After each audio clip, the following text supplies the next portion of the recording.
ಬಿಜೆಪಿಗೆ big problem ವಿಶೇಷ ಚರ್ಚೆಗೆ ಸ್ವಾಗತ. ನಾನು ಲಕ್ಷ್ಮಣ್ ಹೂಗಾರ್. ಉತ್ತರ ಪ್ರದೇಶದಲ್ಲಿ ಭಾರಿ ಬಹುಮತದೊಂದಿಗೆ ಅಧಿಕಾರಕ್ಕೆ ಬಂದಂಥ ಬಿಜೆಪಿ ಇನ್ನೇನು ರಾಮ ಮಂದಿರ ಕಟ್ಟೇ ಬಿಡುತ್ತೆ, ಸುಪ್ರೀಂ ಕೋರ್ಟ್ ಹೇಳಿದೆ, ರಾಜಕೀಯವಾಗಿ ಕೂತ್ಕೊಂಡು ಬಗೆಹರಿಸ್ಕೊಳ್ಳಿ, ರಾಮ ಮಂದಿರ ಕಟ್ಕೊಳ್ಳಿ ಅನ್ನುವಂಥ ಒಂದು ಆದೇಶದ ನಂತರ ಭಾರತೀಯ ಜನತಾ ಪಕ್ಷ ಭಾಳ ಹಿರಿಯರಿ ಹಿಗ್ತಾ ಇತ್ತು. ದೇಶದಲ್ಲಿ ನಾವು ಹೇಳಿದ್ದೇ ಆಗುತ್ತೆ, ಎಲ್ಲವೂ ಕೂಡ ನಾವು ಅಂದ್ಕೊಂಡಂಥದ್ದೇ ಒಂದು ಜನಾದೇಶ ಬಂದಿದೆ. ರಾಮ ಮಂದಿರ ಅನೇಕ ವರ್ಷಗಳ ಹಿಂದೂಗಳ ಕನಸು, ಬಾಬರಿ ಮಸೀದಿ ರಾಮ ಮಂದಿರ ಅನ್ನುವಂಥದ್ದು ಪ್ರತ್ಯೇಕವಾಗಿ ಕೂತ್ಕೊಂಡು ಬಗೆಹರಿಸ್ಕೊಳ್ಳುವಂಥ ಒಂದು ವಿಚಾರ ಅನ್ನುವಂಥ ಸಂದರ್ಭದಲ್ಲೇ ಸುಪ್ರೀಂ ಕೋರ್ಟ್ ನೀಡಿರ್ತಕ್ಕಂಥ ತೀರ್ಪೇನಿದೆ ಅದು ಭಾರತೀಯ ಜನತಾ ಪಕ್ಷದ ಒಳಗಡೆ ಪ್ರಾಬ್ಲಮನ್ನು ಕ್ರಿಯೇಟ್ ಮಾಡುತ್ತಾ. ಸೊ ಈ ಒಂದು ಬಾಬರಿ ಮಸೀದಿ ಧ್ವಂಸ ಪ್ರಕರಣ ಇದೆ, 25 ವರ್ಷಗಳ ಹಳೆಯ ಪ್ರಕರಣಕ್ಕೆ ಮರುಜೀವ ನೀಡುವಂಥ ಒಂದು ತೀರ್ಪನ್ನು ಸುಪ್ರೀಂ ಕೋರ್ಟ್ ನೀಡಿದೆ. ಅಂದರೆ ಬಿ ಜೆ ಪಿಯ ಭೀಷ್ಮ ಅನ್ನುವಂಥ ಹೇಳಿಕೆ ಅಡ್ವಾನಿ ಸೇರಿದಂತೆ ಮುರಳಿ ಮನೋಹರ್ ಜೋಶಿ, ಸಚಿವೆ ಉಮಾ ಭಾರತಿ, ವಿನಯ್ ಕಟಿಯಾರ್, ರಾಜ್ಯಪಾಲ ಕಲ್ಯಾಣ್ ಸಿಂಗ್ ಸೇರಿದಂತೆ 13 ಜನ ಕರಸೇವಕರ ವಿರುದ್ಧ ಮತ್ತೆ ವಿಚಾರಣೆ ಮುಂದುವರಿಸಿ 2 ವರ್ಷಗಳ ಒಳಗೆ ಅದನ್ನು ದಿನಂಪ್ರತಿ ವಿಚಾರಣೆ ನಡೆಸಿ ಅದನ್ನು ತೀರ್ಪು ಹೊರಗೆ ಬರಬೇಕು ಅನ್ನುವಂಥ ಸೂಚನೆ ನೀಡಿರೋದು ಈಗ ಭಾರತೀಯ ಜನತಾ ಪಕ್ಷಕ್ಕೆ ಒಂದು ರೀತಿ ತಲೆ ಬಿಸಿ ಉಂಟು ಮಾಡಿದೆ. ಸೊ ಹಾಗಾಗಿ ಭಾರತೀಯ ಜನತಾ ಪಕ್ಷ ಈ ಪ್ರಕರಣದಲ್ಲಿ ಬಾಬರಿ ಧ್ವಂಸ ಮಾಡಿದ್ದು ತಪ್ಪ ಅನ್ನುವಂಥದ್ದು ಒಂದು ಕಡೆ ಆದರೆ ರಾಮ ಮಂದಿರ ಕಟ್ಟುವಂಥದ್ದು ಸರಿನಾ? ಸೊ ಈ ಗೊಂದಲದಲ್ಲಿ ಭಾರತೀಯ ಜನತಾ ಪಕ್ಷ ಸಿಗಾಕೊಂಡಿದೆ. ಒಂದು ಸ್ಪಷ್ಟ ಬಹುಮತ ಇರುವಾಗ ಬಿ ಜೆ ಪಿ ರಾಮ ಮಂದಿರ ಕಟ್ತಾ ಇಲ್ಲ ಅನ್ನುವಂಥ ಒಂದು ಕೂಗಿದ್ರೆ, ಮತ್ತೊಂದು ಕಡೆ ಈ ದೇಶದಲ್ಲಿ ಸೌಹಾರ್ದತೆಯ ಸಂಕೇತವಾದಂಥ ಬಾಬರಿ ಮಸೀದಿ ಕೆಡವಿದಂಥ ಆರೋಪಿಗಳ ಮೇಲೆ ಒತ್ತಿ ವಿಚಾರಣೆ ಕೈಗೆತ್ತಿಕೊಳ್ಳುವಂಥ ಸೂಚನೆ ಸಿಕ್ಕಿರ್ತಕ್ಕಂಥದ್ದು. ಸೊ ಇದಾದ ನಂತರ ಪ್ರತಿಪಕ್ಷಗಳು ಕೇಳ್ತಾ ಇರ್ತಕ್ಕಂಥದ್ದು, ನೈತಿಕತೆಯ ಆಧಾರದ ಮೇಲೆ ಉಮಾ ಭಾರತಿ ಸಚಿವ ಸ್ಥಾನಕ್ಕೆ ರಾಜೀನಾಮೆ ಕೊಡ್ತಾರಾ, ರಾಜ್ಯಪಾಲರಾಗಿರ್ತಕ್ಕಂಥ ಕಲ್ಯಾಣ್ ಸಿಂಗ್ ರಾಜೀನಾಮೆ ಕೊಡ್ತಾರಾ? ಯಾಕಂದರೆ ಕಲ್ಯಾಣ್ ಸಿಂಗ್ ಸದ್ಯಕ್ಕೆ ಸಂವಿಧಾನಾತ್ಮಕವಾದಂಥ ಒಂದು ಹುದ್ದೆ ನಿಭಾಯಿಸ್ತಿರೋದ್ರಿಂದ ಅವ್ರ ವಿಚಾರಣೆ ಸದ್ಯಕ್ಕೆ ಆಗೋದಿಲ್ಲ, ಅವ್ರು ಇಳಿದ ಮೇಲೆ ಆಗುತ್ತೆ. ಸೊ ಚರ್ಚೆಯನ್ನು ಮಾಡ್ತೀನಿ, ಕಾನೂನಿನ ಅನೇಕ ಸವಾಲುಗಳು ಕೂಡ ಇದ್ದಾವೆ, ಇದು ನಿಜವಾಗ್ಲೂ ರಾಷ್ಟ್ರಪತಿ ಹುದ್ದೆಯಿಂದಲೂ ಕೂಡ ಭೀಷ್ಮ ಕೈ ತಪ್ತಾ, ಇವೆಲ್ಲವೂ ಕೂಡ ಚರ್ಚೆ ಮಾಡ್ತೀನಿ. ಆ ಕಾರಣಕ್ಕಾಗಿಯೇ ಇದು ಬಿ ಜೆ ಪಿಗೆ ಬಿಗ್ ಪ್ರಾಬ್ಲಮ್.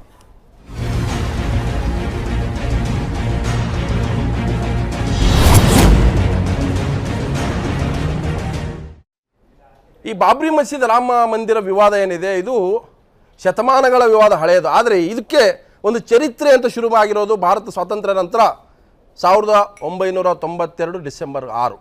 ಸೊ ಆ ದಿವಸ ಏನು ಬಾಬರಿ ಮಸೀದಿಯನ್ನು ಧ್ವಂಸ ಮಾಡಿದ್ರು, ಲಕ್ಷಾಂತರ ಜನ ಕರಸೇವಕರು, ಸಂಘ ಪರಿವಾರದ ಕಾರ್ಯಕರ್ತರು, ಹಿಂದೂ ಪರ ಸಂಘಟನೆ ಕಾರ್ಯಕರ್ತರು, ಅದನ್ನು ಲೀಡ್ ಮಾಡಿದಂಥವರು ಎಲ್ ಕೆ ಅಡ್ವಾನಿ, ಉಮಾ ಭಾರತಿ, ಮುರಳಿ ಮನೋಹರ್ ಜೋಶಿ, ವಿನಯ್ ಕಟಿಯಾರ್, ಸಿಂಗಾಲಿಗೆ ಅವರು ತೀರೋಗಿದ್ದಾರೆ, ಅನೇಕ ಹಿಂದೂ ಪರ ಸಂಘಟನೆ ನಾಯಕರುಗಳು.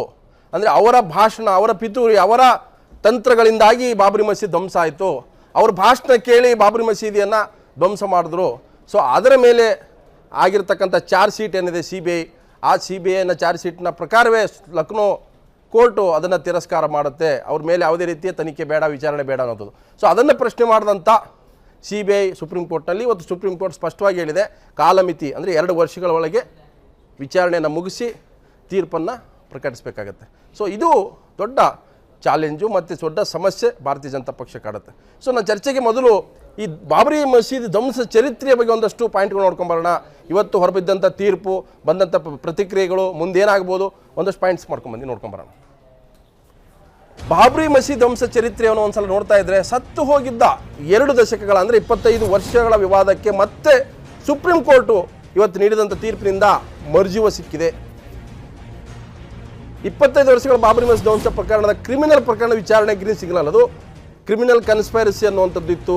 ಸೊ ಅದರ ವಿಚಾರಣೆ ಬಾಕಿ ಇತ್ತು, ಯಾಕಂತಂದರೆ ಅದ್ರ ಮೇಲೆ ಯಾವುದೇ ಸಬ್ಸ್ಟೆನ್ಷಿಯಲ್ ಪ್ರೂಫ್ ಇರಲಿಲ್ಲ ಅನ್ನುವಂಥದ್ದು ಲಕ್ನೋ ಕೋರ್ಟ್ನ ಏನು ಆದೇಶ ಇದೆ ಅದನ್ನು ಸುಪ್ರೀಂ ಕೋರ್ಟ್ ತಳ್ಳಿ ಹಾಕಿ ವಿಚಾರಣೆಗೆ ಅನುಮತಿ ನೀಡಿದೆ.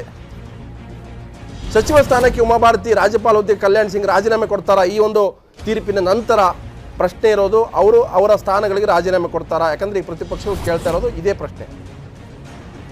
ರಾಷ್ಟ್ರಪತಿ ಆಗುವ ಅವಕಾಶವೂ BJP Bhishma L K Advani ಕೈ ತಪ್ತಾ, ಅಥವಾ ಅವ್ರಿಗೆ ಇನ್ನೂ ಕೂಡ ಅವಕಾಶ ಇದೆಯಾ? ಇದು ಕೂಡ ಈಗ ಚರ್ಚೆ ಆಗಬೇಕಾಗಿರೋ ವಿಚಾರ.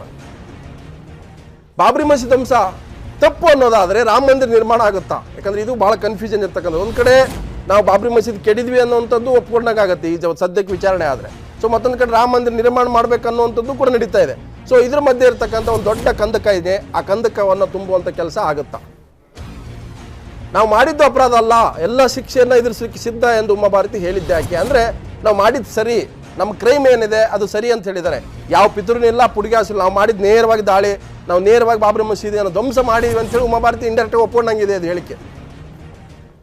ಬಾಬರಿ ಮಸೀದಿ ಧ್ವಂಸದಿಂದ ಪಿತೂರಿ ಎಲ್ಲಿ ಬಂತು, ಎಲ್ಲವೂ ಖುಲ್ಲಂ ಖುಲ್ಲ ಅಂತ ಹೇಳಿದ್ರು ಉಮಾ ಭಾರತಿ. ಬಿಜೆಪಿಗೆ ಶಕ್ತಿ ತುಂಬಿದ ನಾಯಕನಿಗೆ ಬಂದೆರಗಿದ ಸಂಕಷ್ಟಕ್ಕೆ ಬಿಜೆಪಿ ಈಗ ಬೆನ್ನೆಲುಬಾಗಿ ನಿಲ್ಲುತ್ತಾ, ಅವ್ರ ಪರವಾಗಿ ನಿಲ್ಲುತ್ತಾ? ಬಿಜೆಪಿ ವಿರುದ್ಧ ಒಗ್ಗೂಡಲು ಪ್ರತಿಪಕ್ಷಗಳಿಗೆ ಈ ಬಾಬ್ರಿ ಮಸೀದ್ ಧ್ವಂಸ ಪ್ರಕರಣ ಏನಿದೆ ಅಸ್ತ್ರ ಆಗುತ್ತಾ ಮುಂದಿನ ದಿನಗಳಲ್ಲಿ ಅನ್ನುವಂಥದ್ದು ಕೂಡ ಒಂದು ದೊಡ್ಡ ಪ್ರಶ್ನೆ. ಸೊ ಈ ಒಂದು ಮಹತ್ವದ ತೀರ್ಪಿನ ನಂತರ ಬಂದಂಥ ಅನೇಕ ಪ್ರತಿಕ್ರಿಯೆಗಳು ಕೂಡ ಇದ್ದಾವೆ. ಒಂದು ಕಡೆ ಸಚಿವ ಉಮಾಭಾರತಿ ಹೇಳ್ತಾರೆ, ನಾನು ಏನು ತಪ್ಪು ಮಾಡಿಲ್ಲ, ಇದರ ಪಿತೂರಿ ಏನು ಬಂತು, ಇದು ಖುಲ್ಲ ಓಪನ್ ಸೀಕ್ರೆಟ್ ಇದೆ ಅನ್ನುವಂಥ ಮಾತನ್ನು ಹೇಳಿದ್ದಾರೆ. ಮತ್ತೊಂದು ಕಡೆ ಲಾಲು ಪ್ರಸಾದ್ ಯಾದವ್ ಹೇಳಿದ್ದಾರೆ, ರಾಜಕೀಯವಾಗಿ ವಿಡಂಬನಾತ್ಮಕವಾಗಿ ಮಾತಾಡಿದ್ದಾರೆ. ನೋಡಿ, ಇದು ಒಂದು ರಾಷ್ಟ್ರಪತಿ ಹುದ್ದೆ ತಪ್ಪಿಸುವಂಥ ಒಂದು ಬೆಳವಣಿಗೆ, ಹಿಂದೆ ಪ್ರಧಾನಮಂತ್ರಿ ಕೈ ತಪ್ಪಿಸಿದ್ರು, ಇದು ರಾಷ್ಟ್ರಪತಿ ಹುದ್ದೆ ತಪ್ಪಿಸುವಂಥದ್ದು. ಅವರು ರಿಯಾಕ್ಟ್ ಮಾಡಿದ್ದಾರೆ. ಹಾಗೆ ಕರ್ನಾಟಕದಲ್ಲಿ ಕಾಂಗ್ರೆಸ್ನ ಕಾರ್ಯಾಧ್ಯಕ್ಷ ದಿನೇಶ್ ಗುಂಡೂರಾವ್ ಕೂಡ ಮಾತಾಡಿದ್ದಾರೆ. ಯಾರ್ಯಾರು ಏನೇನು ಮಾತಾಡಿದ್ರು ಒಂದ್ಸಲ ನೋಡ್ಕೊಂಬರೋಣ. देखिए, सुप्रीम कोर्ट में जो केस हुआ कि मुकदमा चले या मुकदमा नहीं चले, कंस्पिरेसी वाला, तो उसमें माननीय सुप्रीम कोर्ट ने स्पष्ट कर दिया, अपने स्पष्ट नहीं किया, नरेंद्र मोदी के हाथ में सीबीआई है। सीबीआई ने खुद खड़ा होकर के और कहा कि नहीं, लोगों के ऊपर मुकदमा चलना चाहिए। अब तो कोई ऑप्शन नहीं है कोर्ट के पास। जब सरकार बोल रही है कि मुकदमा चलना चाहिए, ये तो उनके अंदरूनी मामले, उनके अंदर के खाने का ये सब खेला है। ईयर में बहुत चर्चा था कि इस बार आडवाणी जी को ये लोग राष्ट्रपति बनाएंगे, मार्केट में ही चर्चा था। तो इतना खतरनाक पार्टी है ये आरएसएस और ये जब बीजेपी, विश्व हिंदू परिषद, कि अपने परायों का भी ये ख्याल नहीं करता है। और बढ़िया से नार काट दिया आडवाणी जी का। अब तो राष्ट्रपति की चर्चा भी नहीं कोई करेगा उनका। ये बिल्कुल सोची समझी राजनीति, और ये हुई तो उनका खुद सरकारें कर रही है, तो हम लोग तो नहीं कर रहे हैं। हम पर अब आपराधिक मुकदमा चलेगा। साजिश की हमने, और उस साजिश के लिए हम पर आपराधिक मुकदमा चलेगा। मेरा ये कहना है कि कोई साजिश नहीं थी, सब कुछ खुल्लम खुल्ला था। साजिश तो तब होगी जब मन में कुछ और हो, बाहर कुछ और हो। मेरे तो मन में वही था, वही मेरे वचन में था, वही मेरे कर्म में था। मेरे मन वचन कर्म एक थे, कोई कंस्पिरेसी नहीं थी। मैं पूरे आत्मविश्वास के साथ, पूरे आत्मसम्मान के साथ मैंने राम मंदिर के आंदोलन में भागीदारी करी है। अब वकील कोर्ट में क्या जिरह करते हैं वो एक अलग विषय है, लेकिन मैं इस मामले में बिल्कुल स्पष्ट हूँ। मुझे राम मंदिर के आंदोलन में भागीदारी के लिए हमेशा गर्व रहा है। राम मंदिर का निर्माण, भव्य मंदिर का निर्माण हो, उसके लिए मुझे जो करना पड़ेगा वो मैं अवश्य करूंगी। अयोध्या के लिए, गंगा के लिए, तिरंगा के लिए मैं कोई भी सजा भुगतने के लिए तैयार हूँ। ना मैंने कभी खेद व्यक्त किया है, ना मैंने कभी माफी मांगी है। मैंने हर बात को बिल्कुल स्पष्ट कहा है। ಸ್ವಾಗತ ಮಾಡ್ತೀವಿ. ಯಾಕೆಂದರೆ ಅದು ದೇಶದಲ್ಲಿ ಅತ್ಯಂತ ಒಂದು ದೊಡ್ಡ ಅನಾಹುತ. ಆ ದಿವಸ ಏನಾಯಿತು ಘಟನೆ, ನಿಜವಾಗ್ಲೂ ಕೂಡ ಅದು ಆಗಬಾರ್ದಾಗಿತ್ತು. ಒಂದು ಪ್ರಜಾಪ್ರಭುತ್ವ ದೇಶದಲ್ಲಿ ಆ ಘಟನೆ ನಡೀಬಾರ್ದಾಗಿತ್ತು. ಆದರೆ ಇವತ್ತು ಕಾನೂನು ಪ್ರಕಾರ ತೀರ್ಮಾನ ಸುಪ್ರೀಂ ಕೋರ್ಟ್ ಏನು ಮಾಡ್ತಾ ಇದೆ, ಅದನ್ನು ಒಳ್ಳೆಯ ತೀರ್ಮಾನ ಸ್ವಾಗತ ಮಾಡ್ತೀವಿ. ಮತ್ತು ಅದರ ಪ್ರಕಾರ ಸರ್ಕಾರ ಕೂಡ ಅದಕ್ಕೆ ಸ್ಪಂದನೆ ಮಾಡಿ ಸರಿಯಾದ ರೀತಿಯ ಕ್ರಮವನ್ನು ತಗೊಳ್ಬೇಕಾಗ್ತದೆ. ಯಾರನ್ನು ಕೂಡ ರಕ್ಷಣೆ ಮಾಡಬೇಕು ಅಥವಾ ಯಾರನ್ನು ಕೂಡ ಅವ್ರಿಗೆ ನಾವು ಬಲಿ ತಗೋಬೇಕು ಅಂತೇನಲ್ಲ. ಆದರೆ ಕಾನೂನು ಉಲ್ಲಂಘನೆ ಆದಾಗ ಎಷ್ಟೇ ದೊಡ್ಡವರಾಗಿರಲಿ, ಯಾರೇ ಆಗಿರಲಿ, ಅವ್ರ ಮೇಲೆ ಕ್ರಮವನ್ನು ತಗೊಳ್ಬೇಕಾಗ್ತದೆ. ಖಂಡಿತವಾಗಿ ಉಮಾಭಾರತಿಯವರು ರಾಜೀನಾಮೆ ಕೊಡಲೇಬೇಕಾಗ್ತದೆ. ಕೊಡದೇ ಹೋದರೆ ನರೇಂದ್ರ ಮೋದಿಯವರು ಅವ್ರನ್ನ ತೆಗಿಬೇಕಾಗ್ತದೆ.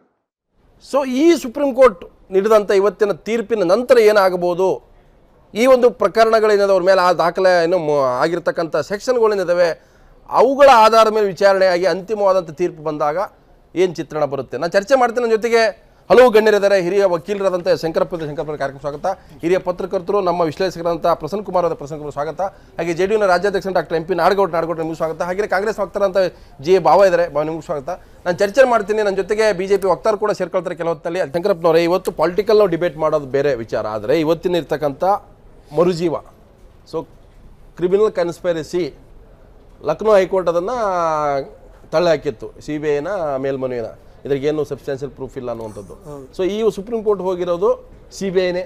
CBI ಅಂದರೆ ನಥಿಂಗ್ ಬಟ್ ಗೌರ್ಮೆಂಟೇ ಚಾರ್ಜ್ ಶೀಟ್ ಹಾಕಿದೆ, ಮತ್ತು ನಾವು ಮೇಲ್ಮನವಿ ಹಾಕಿ ನಮಗೆ ವಿಚಾರಣೆ ಅವಕಾಶ ಕೊಡಿ ಅಂತ ಕೇಳಿದಾಗ ಇವತ್ತು ಸುಪ್ರೀಂ ಕೋರ್ಟ್ ಕೊಟ್ಟಿದೆ. ಅದರ ಅರ್ಥ ಅವ್ರ ಮೇಲೆ ಇರ್ತಕ್ಕಂಥದ್ದು 595 ಸೆಕ್ಷನ್ 153A 153B ಈ ಮೂರು ಸೆಕ್ಷನ್ಸ್ಗಳ ಪ್ರಕಾರ ಹೋಗೋದೇ ಆದರೆ ಇದು ಸೀರಿಯಸ್ ಕಲಮ್ ಅಲ್ವಾ? ಯಾಕಂತಂದರೆ ಇದ್ರಾಗಿರ್ತಕ್ಕಂಥದ್ದು ಡಿಸ್ಟರ್ಬಿಂಗ್ ಪಬ್ಲಿಕ್ ಪೀಸ್ ಇದೆ, ದೇಶದ ಐಕ್ಯತೆಯನ್ನು ಒಡೆಯುವಂಥದ್ದಿದೆ, ಕಮ್ಯುನಲ್ ಹಾರ್ಮೋನಿ ಇದೆಯೋ ಎಲ್ಲವೂ ಕೂಡ ಹೆಚ್ಚು ಕಮ್ಮಿ ದೇಶದ ಒಳಗಡೆ ಇರ್ತಕ್ಕಂಥ ವಾತಾವರಣ ಹದಗೆಡಿಸುವಂಥದ್ದು.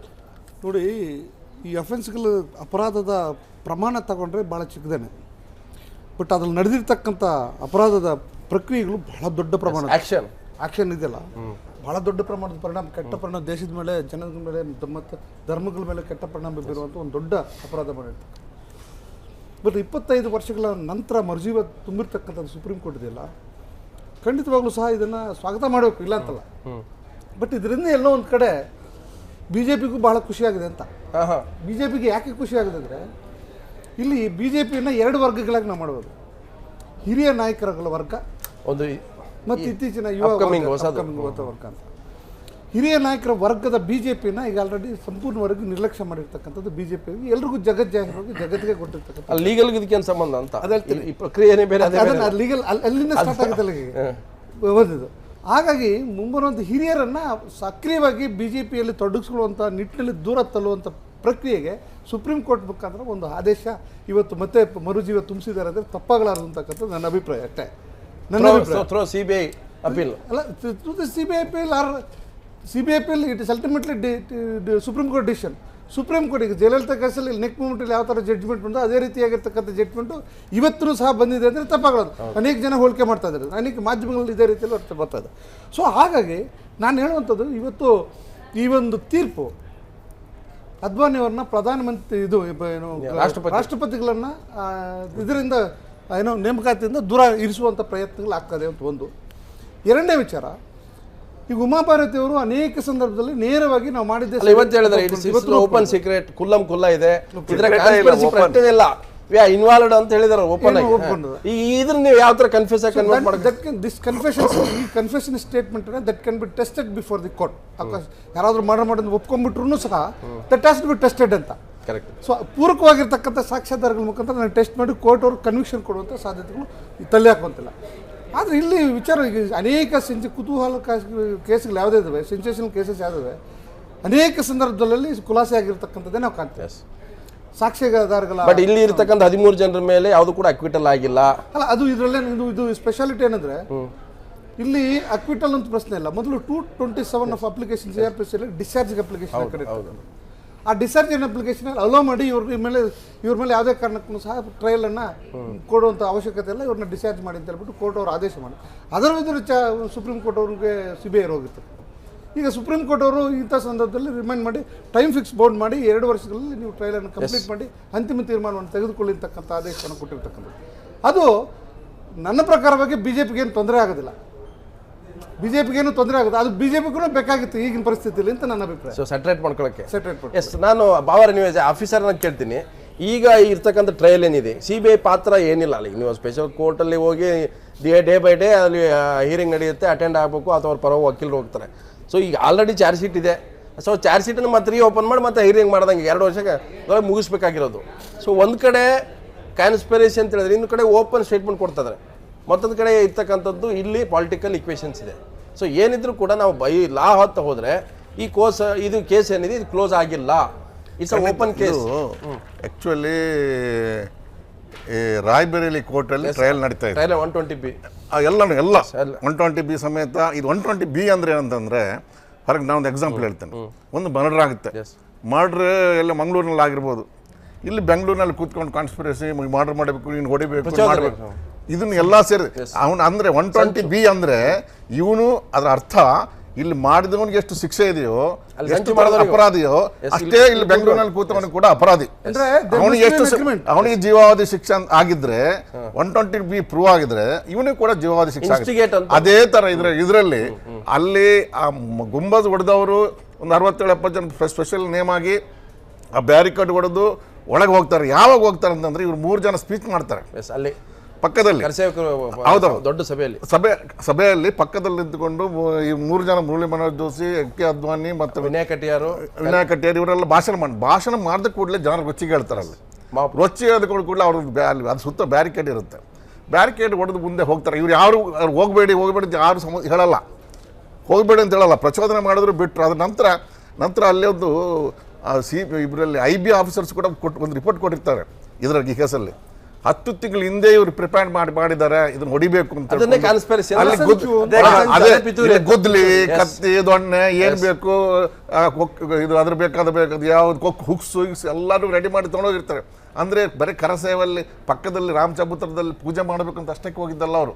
ಅಂದ್ರೆ ಇದು ಮಾಡಬೇಕು ಅಂತಲೇ ಪ್ಲಾನ್ಡು ಕಾನ್ಸ್ಪಿರಸಿ ಅಂತ ತಿಳ್ಕೊಂಡು ಈ ಚಾರ್ಜಲ್ಲಿ ಟ್ರಯಲ್ ನಡೀತಾ ಇತ್ತು. ಇನ್ನು ಮೀನ್ ಟೈಮ್ ಇದನ್ನ 120B ಇವ್ರು ಯಾರು ಇಲ್ಲ ಅಂದ ಕೂಡಲೇ ಯಾವುದೇ ಚಾರ್ಜ್ ಇಲ್ಲ ಅವರಿಗೆ. ಅಲ್ಲಿ ಆಲ್ಮೋಸ್ಟ್ ಆಲ್ 13 ಜನರ ಮೇಲೆ ಯಾವ ಕೇಸ್ ಇಲ್ಲ ಅಂತ ಲೆಕ್ಕ. ಈಗ 120B ಪುನಃ ಟ್ರಯಲ್ ಮಾಡ್ಬೇಕಂದ್ರೆ ಇದು ಎಲ್ಲಾ ಚಾರ್ಜ್ ಬರಬೇಕು, ಈ 3 ಸೆಕ್ಷನ್ಗಳು ಎಲ್ಲಾ ಸೆಕ್ಷನ್ಗಳು ಬರಬೇಕು. ಇವರಲ್ಲಿ ಇದ್ದು ಇವರೇ ನಿಂತು ಹೊಡೆದಂಗೆ ಇವ್ರು ದೂರದಲ್ಲಿ ಭಾಷಣ ಮಾಡಿರ್ಬೋದು, ಅದು ಲೆಕ್ಕ ಅಲ್ಲ. ಈಗ 153A 153B 505 ಸೆಕ್ಷನ್ಗಿಂತನೂ ಇವರು ಒಂದು ಪೊಲಿಟಿಕಲ್ ಏನು ಡಿಬೇಟ್ ಇದೆ ಅಂದರೆ ನೀವು ರಾಷ್ಟ್ರಪತಿ ಆಗಬಾರ್ದು ಅಂತ 144 ಸೆಕ್ಷನ್ ಆಗ್ದಂಗೆ, ಇನ್ನು ಕೆಲವ್ರನ್ನ ಯಾರನ್ನ ಕಳಿಸ್ಬೇಕು ಅಂತ ಇದು ಒಂಥರ 144 ಸೆಕ್ಷನ್ ಇದ್ದಂಗೆ ಪಾಲಿಟಿಕಲಿ. ಇಲ್ಲ, ಇಲ್ಲಿ 2 ಥರ. ಈಗ ನಾವು ಚರ್ಚೆ ಮಾಡ್ತಿರೋದೇನು, ಬಾಬ್ರಿ ಮಸೀದಿ ಧ್ವಂಸ ಮಾಡೋ ವಿಚಾರದಲ್ಲಿ ಕ್ರಿಮಿನಲ್ ಸಂಚಿತ. ಆ ಕ್ರಿಮಿನಲ್ ಸಂಚಲ್ಲಿ ಯಾರು ಭಾಗವಹಿಸಿದ್ದಾರೆ ಅಂತ ಹೇಳ್ತಾ ಇದ್ರೆ ಅವ್ರ ಮೇಲೆ ಏನಾದ್ರು ರಾಜಕೀಯ ಸಂಚು ನಡೀತಾ ಇದೆಯಾ? ಅದನ್ನೇ 144 ಸೆಕ್ಷನ್ ಅಲ್ಲಿ ಯಾರು ಬರಂಗಿಲ್ಲ ಅಂತ ಜನ ಎಲ್ಲರೂ ಮಾತಾಡ್ತಾರೆ.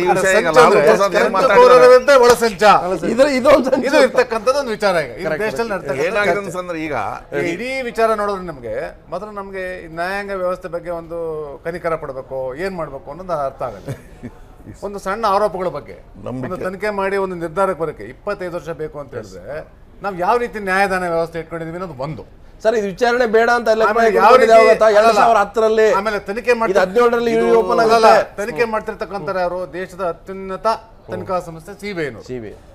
ಈ ತನಿಖಾ ಸಂಸ್ಥೆಗಳು ಯಾವ ರೀತಿ ಕೆಲಸ ಮಾಡ್ತಾ ಇದಾವೆ, ಇಂಡಿಪೆಂಡೆಂಟ್ ಆಗಿ ಕೆಲಸ ಮಾಡ್ತಾ ಇದಾವೋ, ಒತ್ತಡದಲ್ಲಿ ಕೆಲಸ ಮಾಡ್ತಾ ಇದಾವೋ, ರಾಜಕೀಯ ಒತ್ತಡಕ್ಕೆ ಬಲಿಯಾಗಿದ್ವೋ, ಇವೆಲ್ಲ ನೋಡಿದ್ರೆ ನಮಗೆ ಈ ವ್ಯವಸ್ಥೆಗಳ ಬಗ್ಗೆ ಅನುಮಾನ ಬರ್ತಾ ಹೋಗ್ತದೆ. ನಾಡ್ಕೊಡ್ರೆ ನಿಮ್ಮ ಪಕ್ಷದ ಸ್ನೇಹಿತರು ನಿಮ್ಮವರೇ ಅಂತ ಹೇಳಿದ್ರೆ ಆಲೂ ಪ್ರಸಾದ್ ಅವ್ರು ಹೇಳ್ತಾರೆ CBI ಅವ್ರ ಕೈ ಹೇಗಿದ್ರು ಅವರೇ ಚಾರ್ಜ್ ಶೀಟ್ ಹಾಕಿರೋದು, ಅವರೇ ಅಪೀಲ್ ಹೋಗಿರೋದು, ಮತ್ತು ಅವರೇ ಕೂತ್ಕೊಂಡು ಹಿರಿಯರ ಮೇಲೆ ಇವತ್ತು ಮತ್ತೆ ಓಪನ್ ಮಾಡಿಸಿದ್ದಾರೆ ಅಂತ ಹೇಳಿದ್ದಾರೆ ನೇರವಾಗಿ. ಅಲ್ಲ, CBI ಮೇಲೆ ಎಲ್ಲರೂ ಡೌಟ್ ಮೊದಲಿಂದ ಮಾಡ್ತಾ ಇದ್ವಿ. ಕಾಂಗ್ರೆಸ್ ಬ್ಯೂರೋ ಆಫ್ ಇನ್ವೆಸ್ಟಿಗೇಷನ್ ಅಂತಿತ್ತು. ಈಗ ಯಾವ ಗೌರ್ಮೆಂಟ್ ಇದೆ ಅವ್ರ ಮೇಲೆ ಮಾಡ್ತಾರೆ ಅನ್ನುವಂಥ ವಿಷಯ ಇದೆ. ಇಲ್ಲೇ ನಾವು ಅದು CBIದವ್ರು ಏನು ಮಾಡ್ಯಾರೋ ಏನು ಮಾಡಿರ್ಲು, ರಾಜಕೀಯ ಮಾಡ್ಯಾರೋ ಗೊತ್ತಿಲ್ಲ. ಬಟ್ 25 ವರ್ಷ ಡಿಲೇ ಆಗಿದ್ದಕ್ಕೆ it's A very severe matter. ಗುಮ್ಮಜ್ ಹೊಡೆಯೋದು ಒಂದು ಬಿಲ್ಡಿಂಗ್ ಹೊಡೆದಿದ್ದಲ್ಲ, ಅದು ಏನು ಇನ್ನೊಂದು 10 ವರ್ಷ ಬಿಟ್ಟರೆ ಬಿದ್ದು ಹೋಗ್ಬೋದಾಗಿತ್ತು. ಬಟ್ ಅದನ್ನ ಹೊಡಿಬೇಕಂತ ಪ್ರತಿಫಲವಾಗಿ 1000 ಜನ ಸತ್ತಿದ್ದಾರೆ. ಇಡೀ ದೇಶದಲ್ಲಿ ಅಲ್ಲ, ಒಂದು 2 ಧರ್ಮಗಳ ಮಧ್ಯೆ ಒಂದು ಡಿವಿಷನ್ ಕ್ರಿಯೇಟ್ ಆಗಿದೆ. ದೇಶವನ್ನು ಅವತ್ತಿನಿಂದ ಇವತ್ತಿನವರೆಗೂ ಸಂಶಯ ನೋಡುವಂಗಾಗಿದೆ. ಈಗ ಜಗತ್ತು ತುಂಬಾ ಡಿಸ್ಕಷನ್ ಆಯ್ತು ಅದ್ರ ಬಗ್ಗೆ ಅಲ್ವಾ? ನಾವು ಎಲ್ಲರೂ ಒಂದಾಗುವ ನಮ್ಮ ಹೊಸ ಜನರೇಷನ್ ಮೇಲೆ ಅದು ನೆಗೆಟಿವ್ ಇಂಪ್ಯಾಕ್ಟ್ ಆಗಿದೆ. ಇಡೀ ಎಲ್ಲಾ ಧರ್ಮದವರು ನಾವು ಎಲ್ಲರೂ ಒಂದಾಗಿ ಭಾರತೀಯರಾಗುವ ಇಂಡಿಯನ್ಸ್ ಆಗುತ್ತೋ ಭಾರತೀಯರಾಗುವಂತ ಪರಿಸ್ಥಿತಿ ಬಿಟ್ಟು ನಮ್ಮನ್ನೆಲ್ಲ ಹೊಡಿಯುವಂತ ಇದು ಇವತ್ತು ಹೇಳ್ತಾರೆ ನಾವು ಒಡ್ಯಾಕ ಹೋಗಿದೀವಿ ಅಂತ ಹೇಳ್ತಾರೆ. ಆ ಒಡ್ಯಾಕ ಹೋಗ್ಬೇಕನ್ನೋದೇ ಒಂದು ಹೆಮ್ಮೆ. ಅಲ್ಲಿ ಹೋಗ್ಬೇಕಂದ್ರಲ್ಲ, ಒಬ್ಬ ಮುಖ್ಯಮಂತ್ರಿ ಅವ್ರು ಹೊಡಿತಾ ಇಲ್ಲ ಅಂತೇಳಿ ಅಲ್ಲಿ ಕುಂದಿರ್ತಾರೆ. ಇವನ್ ನಾವು ಅವತ್ತು ಪ್ರಧಾನಮಂತ್ರಿನೂ ಬೇದ್ವಿ, ಅಲ್ಲಿ TV ನೋಡ್ಕೊಂಡು ಕುಂತರು. Would imposed president rule that and would protected that. Building important ಅಲ್ಲ, ಇದನ್ನ ಪ್ರೊಟೆಕ್ಟ್ ಮಾಡಿ ಬೇರೆ ಲಾಲೂ ಪ್ರಸಾದ್ ಗ್ಯಾರಂಟಿ ಬೇಕಲ್ಲ ಸರ್. ಈ ದೇಶದಲ್ಲಿ ಬದುಕೋರೆ ಪ್ರತಿಯೊಬ್ಬರಿಗೂ ಒಂದು ಗ್ಯಾರಂಟಿ ಅಂತ ಇರುತ್ತೆ, ಸೇಫ್ಟಿ ಅಂತ ಇರುತ್ತೆ, ಫಂಡಮೆಂಟಲ್ ರೈಟ್ಸ್ ಅಲ್ಲೋದು. ನನ್ನ ಧರ್ಮದ ಆಚಾರ ವಿಚಾರಗಳನ್ನ ಸೇಫ್ಟಿ ಸೆಕ್ಯೂರಿಟಿ ಮಾಡೋ ಸರ್ಕಾರ ಕೆಲಸ ಅದು. ಅವತ್ತು ಮುಖ್ಯಮಂತ್ರಿ ಯಾರಾಗಿದ್ರು ಕಲ್ಯಾಣ್ ಸಿಂಗ್ ಅವರು ಪ್ರಮಾಣ ಪತ್ರ ಸಲ್ಲಿಸಿದ್ರು ಸರ್ಕಾರಕ್ಕೆ, ವಾಗ್ದಾನ ಮಾಡಿದ್ರು. ನಂಬಿಕೆ ದ್ರೋಹ ಆಯ್ತು. ನಮ್ಮ ಬಾಂಬೆದಲ್ಲಿ ಮೊರಾರ್ಜಿ ದೇಸಾಯಿ ಗಲಾಟೆ ಬಂದು ಸ್ವತಃ ಹೋಗಿ ಫೈರಿಂಗ್ ಮಾಡಿ ಒಂದು 9-10 ಇಲ್ಲಿಗೆ ಲಕ್ಷಾಂತರ ಮಂದಿ ಸತ್ತು. ಸಿಂಗ್ ಸ್ವಲ್ಪ ಮೊದಲು EP ಸಿಂಗ್ ತಡೆದ್ರು. ನಂತರ ಇವರು ನೆಕ್ಸ್ಟ್ ಪ್ರೈಮ್ ಮಿನಿಸ್ಟರ್ ಅದ್ರ ಬಗ್ಗೆ ಚಂದ್ರಶೇಖರ್ ಅವರು ಬಿಜೆಪಿ ವಕ್ತಾರ ಅಂತ ಶಿವಕುಮಾರ್ನ ನೇರ ಸ್ವಾಗತಿಸ್ತಾನೆ. ನೀವು ಪ್ರಶ್ನೆ ಕೇಳ್ತೀನಿ, ಶಿವಕುಮಾರ್ ಅವರೇ, ಭಾರತೀಯ ಜನತಾ ಪಕ್ಷದ ಭೀಷ್ಮ LK ಅಡ್ವಾಣಿ ಸೇರಿದ ಮುರಳಿ ಮನೋಹರ್ ಜೋಶಿ, ಉಮಾ ಭಾರತಿ, ವಿನಯ್ ಕಟಿಯಾರ್, ಈಗ ರಾಜ್ಯಪಾಲರಾಗಿರ್ತಕ್ಕಂಥ ಕಲ್ಯಾಣ್ ಸಿಂಗ್ ಅವರ ಮೇಲೆ 2 ವರ್ಷಗಳವರೆಗೆ ಬಹಳ ತ್ವರಿತವಾಗಿ ವಿಚಾರಣೆಯನ್ನು ಮಂಡಿಸಿ ತೀರ್ಪನ್ನು ಕೊಡಿ ಅನ್ನುವಂಥ ಒಂದು ಸುಪ್ರೀಂ ಕೋರ್ಟ್ ಇವತ್ತು ಆದೇಶ ಹೊರಡಿಸಿದೆ, ತೀರ್ಪು ಮಾಡಿದೆ. ಸೊ ಒಂದು ಕಡೆ ನಿಮ್ಮ ನಾಯಕರೇ ಸಚಿವೆ ಆದಂಥ ಉಮಾ ಭಾರತಿ ಹೇಳ್ತಾರೆ ಇಟ್ಸ್ ಓಪನ್ ಸೀಕ್ರೆಟ್, ಪಿತೂರಿಯನ್ ಬಂತು, ಖುಲ್ಲ ಆಗಿದೆ. ಅಂದರೆ ಆಸ್ ಎ ಪಾರ್ಟಿ ಆಗಿ ಇದನ್ನು ನೀವು ಒಪ್ಕೊಳ್ತೀರಾ ಅಥವಾ ಮಾರಲಿ ಆಗಿ ಅವ್ರ ಮಂತ್ರಿ ಸ್ಥಾನದಲ್ಲಿ ಮುಂದುವರಿಸ್ತೀರಾ? ಶಿವಕುಮಾರ್ ನೋಡಿ, ಈಗಾಗಲೇ ಉಮಾ ಭಾರತಿಯವರು ಮಧ್ಯಪ್ರದೇಶದ ಮುಖ್ಯಮಂತ್ರಿಯಾಗಿದ್ದಾಗ ಇದೇ ಏನು ಒಂದು ಈದ್ಗಾ ಮೈದಾನದ ಒಂದು ಪ್ರಕರಣ ಬಂದಾಗ ಅವರು ಅಲ್ಲಿ ರಾಜೀನಾಮೆ ಕೊಟ್ಟು ಅವರು ವಿಚಾರಣೆಗೆ ಮತ್ತು ಅವ್ರ ಮೇಲೆ ಕೇಸ್ ಆಗಿದೆ ಅಂತೇಳಿ ರಾಜೀನಾಮೆ ಕೊಟ್ಟು ಮತ್ತೆ ಅದಾದ ನಂತರ ಅವರು ಚುನಾವಣೆಗೆ ನಿಂತಂಥವ್ರು.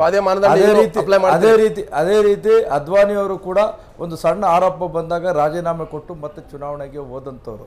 ಆದರೆ ಇವತ್ತು ಏನು 1992 ಡಿಸೆಂಬರ್ 6ರಲ್ಲಿ ಏನು ಬಾಬರಿ ಮಸೀದಿ ಹೊಡಿಬೇಕು ಅಂತೇಳಿ ಇವರೆಲ್ಲರ ಒಂದು ಷಡ್ಯಂತ್ರ ಇದೆ ಅಂತ ಹೇಳ್ತಿರಲ್ಲ, ಅಲ್ಲಿ ಷಡ್ಯಂತ್ರ ಅಂತೇಳಿ ತೀರ್ಪು ಅಲ್ಲ ಹೇಳ್ತೀನಿ ಕೇಳಿ. 2 ಲಕ್ಷ ಕರಸೇವಕರು ಆವತ್ತಿನ ದಿವಸ ಅಲ್ಲಿ ರಾಮ ಮಂದಿರ ಇತ್ತು 16ನೇ ಸೆಂಚುರಿಲಿ ಏನು ಬಾಬರ್ ಆವತ್ತಿನ ದಿವಸ ಏನು ಅಲ್ಲಿ ಬಾಬರಿ ಮಸೀದಿ ಕಡ್ದ, ಅದಕ್ಕೂ ಮೊದಲು ಅದು ರಾಮ ಮಂದಿರ ಇತ್ತು ಅಂತೇಳಿ ಅದನ್ನು ಪೂರಕವಾಗಿ ಆವತ್ತಿನ ದಿನಗಳಲ್ಲಿ 1949ರಲ್ಲಿ ಮತ್ತೆ ಅಲ್ಲಿ ರಾಮಲಲ್ಲ ಅಂತೇಳಿ ಪ್ರಾರಂಭ ಮಾಡ್ತಾ ಇದ್ದೀವಿ. ರಾಮ ಮಂದಿರ ಕಟ್ಟಬೇಕಾದ್ರೆ ಸುಪ್ರೀಂ ಕೋರ್ಟ್ ತೀರ್ಪು ಅಂತೀರಿ, ಅವ್ರ ಮೇಲೆ ಇರ್ತಕ್ಕಂಥ ಚಾರ್ಜಸ್ ಅಲ್ಲ ಆವತ್ತಿನ ದಿನ 2 ಲಕ್ಷ ಕರಸೇವಕರ ಭಾವನೆಗಳಿತ್ತು. ಏನು ಇವತ್ತಿನ ದಿವಸ ತ್ರೇತಾಯುಗದ ರಾಮ ಸಂಘ ಪರಿವಾರದವ್ರಿಗೆ ಅನೇಕ ಮಸೀದಿ ಕಂಡ್ರೆ ಆಗಲ್ಲಪ್ಪ, ಚರ್ಚ್ಗಳು ಕಂಡ್ರೆ ಆಗಲ್ಲ ಒಬ್ಬ ಅವರೇ ಅದನ್ನ ನೋಡಿದ್ ಬಿಡ್ತೀರಾ? ಹಂಗೆ ಆಯ್ತಲ್ಲ ಇದು. ನೀವು ಬಾಬ್ರಿ ಮಸೀದಿ ಕೆಡವಿದ್ದೇನೋ ಪ್ರಚೋದನೆ ಇನ್ಸ್ಟಿಗೇಟೆಡ್ ಬೈ ಯುವರ್ ಲೀಡರ್ಸ್. ನಿಮ್ಮ ನಾಯಕರ ಭಾಷಣದಿಂದ 2 ಲಕ್ಷ ಕಾರ್ಯಕರ್ತರು ಬಾಬ್ರಿ ಮಸೀದಿಯನ್ನು ಧ್ವಂಸ ಮಾಡಿದ್ರು. ಅಲ್ಲ ಅವತ್ತು ಯಾವ ಕ್ರಿಶ್ಚಿಯನ್ ಇರ್ಲಿಲ್ಲ, ಯಾವ ಮುಸ್ಲಿಂ ಇರ್ಲಿಲ್ಲ, 1,000 ಹಿಂದೂ ಕರಸೇವಕರಿದ್ರು ಕೂಡ ಹಿಂದೂಗಳೇ. ಈ ದೇಶದಲ್ಲಿ ಇರೋರೆಲ್ಲರೂ ಕೂಡ ಹಿಂದೂಗಳೇ, ಅವರೆಲ್ಲರೂ ಕೂಡ ಭಾರತೀಯರೇ. ಆದ್ರೆ ತನ್ನದೇ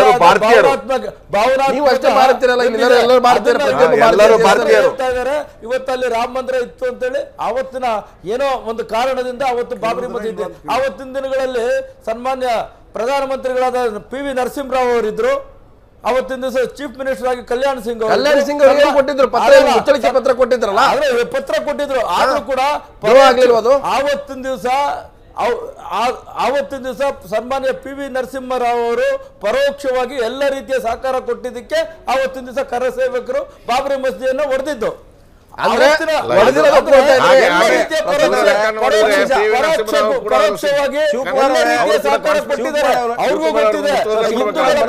ಸಂಪ್ರದಾಯ ಸಂಸ್ಕೃತಿ ಇವತ್ತಿನ ದಿವಸ ಅದು ನಡ್ಕೊಂಡು ಹೋಗ್ತಾ ಇದೆ.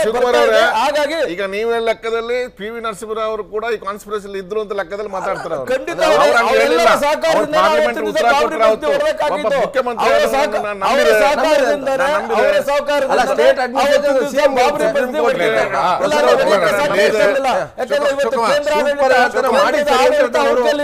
ಅವತ್ತಿನ ದಿವಸ ಎಲ್ಲವನ್ನೂ ಮಾಡಬಹುದಿತ್ತು. ಆದ್ರೆ ಅವ್ರಿಗೂ ಇತ್ತು ಇದೊಂದು ರಾಮ ಬಹಳ ವರ್ಷಗಳಿಂದ ರಾಮ ಮಂದಿರ ಇದ್ದಿದ್ದು ಸತ್ಯ.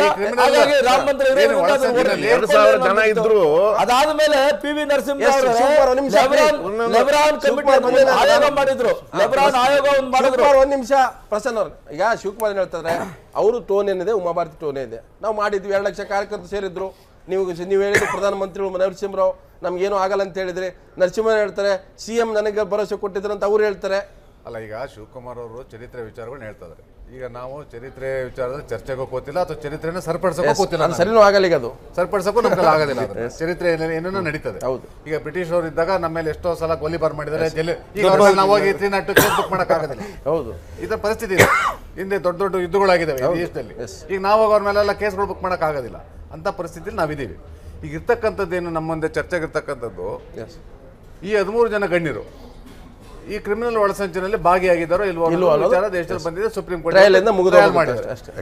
ಆಗ್ತಕ್ಕಂಥ ಪರಿಣಾಮಗಳೇನು, ರಾಜಕೀಯ ಪರಿಣಾಮಗಳೇನು, ಬೇರೆ ಬೇರೆ ಕಾನೂನು ಮಧ್ಯಪ್ರದೇಶ CM ರಾಜೀನಾಮೆ ಕೊಟ್ರ ಅಂತ ಕೇಳಿದ್ರೆ ಕೊಟ್ಟರು ಅಂತ ಹೇಳ್ತೀವಿ. ಈಗ ರಾಜೀನಾಮೆ ಕೊಡ್ತಾರ ಉತ್ತರ ಕೊಡ್ತಾರೆ. ಸುಪ್ರೀಂ ಕೋರ್ಟ್ ಅವರೇನು ರಾಮ ಮಂದಿರ ಕಟ್ಟಿ ಅಂತಲೂ ಹೇಳಿಲ್ಲ, ಕಟ್ಬೇಡ ಅಂತಲೂ ಹೇಳಿಲ್ಲ. ಅಲ್ಲಿಗ ಆ ವಿಚಾರನೂ ಅಲ್ಲಿಲ್ಲ. ಪೊಲಿಟಿಕಲ್ ಸರಿ ಮಾಡ್ಕೊಳ್ಳಿ.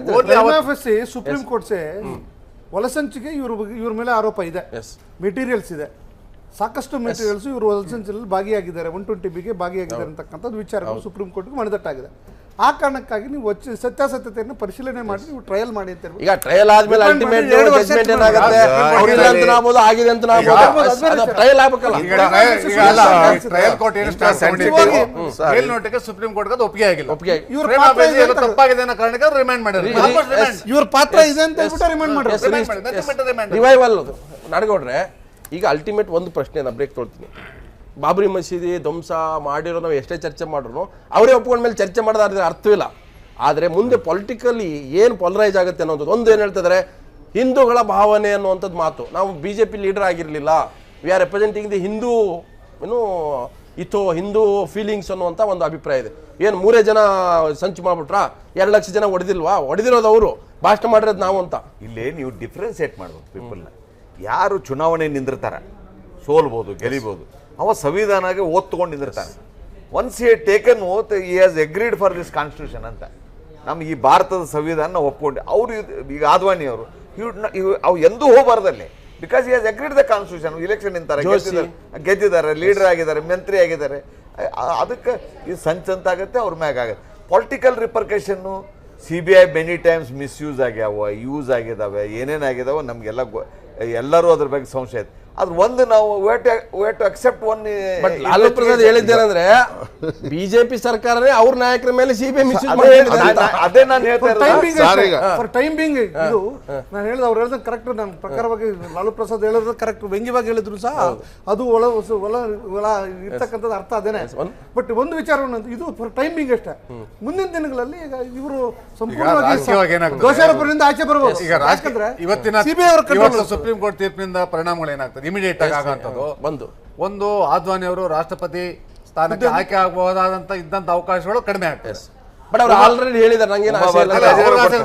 ಪಾರ್ಟಿ ಒಳಗಡೆ ಅಂತ ಅವಕಾಶಗಳು ಕಡಿಮೆ ಆಗ್ತದೆ ಇಲ್ಲ ಅಂತ ಹೇಳಿದಿಲ್ಲ ಅವಕಾಶಗಳು ಸ್ವಲ್ಪ ಕಡಿಮೆ ಆಗ್ತದೆ ಉಮಾಭಾರತಿ ಅವರು ಸಚಿವ ಸ್ಥಾನ ಕಳ್ಕೊಳ್ಳುವಂತ ಸ್ಥಾನ ಬರ್ಬೋದು ಯಾಕಂದ್ರೆ ಅವರು ಫೈರ್ ಬ್ರ್ಯಾಂಡ್ ಹಿಂದುತ್ವ ಲೀಡರ್ ಈಗ ಅಲ್ಲಿ ಯೋಗಿದಾದ್ಯಂತ ಉಟ್ಕೊಂಡಿದ್ದಾರೆ ಅಲ್ಲ ಸಂದರ್ಭ ಬರ್ಬೋದು ಉಮಾಭಾರತಿ ಅವರು ಕಲ್ಯಾಣ್ ಸಿಂಗ್ ಅವರು ರಾಜ್ಯಪಾಲರ ಯಾಕಂದ್ರೆ ವಿಚಾರಣೆ ಮತ್ತೊಂದು ಇವೆಲ್ಲ ಇದ್ದಾಗ ರಾಜ್ಯಪಾಲರ ಇಮ್ಯುನಿಟಿ ಇದಲ್ಲ ಅವ್ರಿಗೆ ಸದ್ಯಕ್ಕೆ ಅವ್ರಿಗೆ ಬರಲ್ಲ ಈಗ ಸದ್ಯಕ್ಕೆ ಅವ್ರಿಗೆ ರಾಜೀನಾಮೆ ಕೊಟ್ಟ ಮೇಲೆ ಅವ್ರಿಗೆ ಅವ್ರಿಗೆ ಸಪರೇಟ್ ಇದೆ ಅವ್ರಿಗೆ ಸಲುವಾಗಿ ಅದು ಇದು ನಾವು ಒಂದು ಹೇಳ್ಬೇಕು ಏನಂತಂದ್ರೆ ನಾವು ಯಾವುದೇ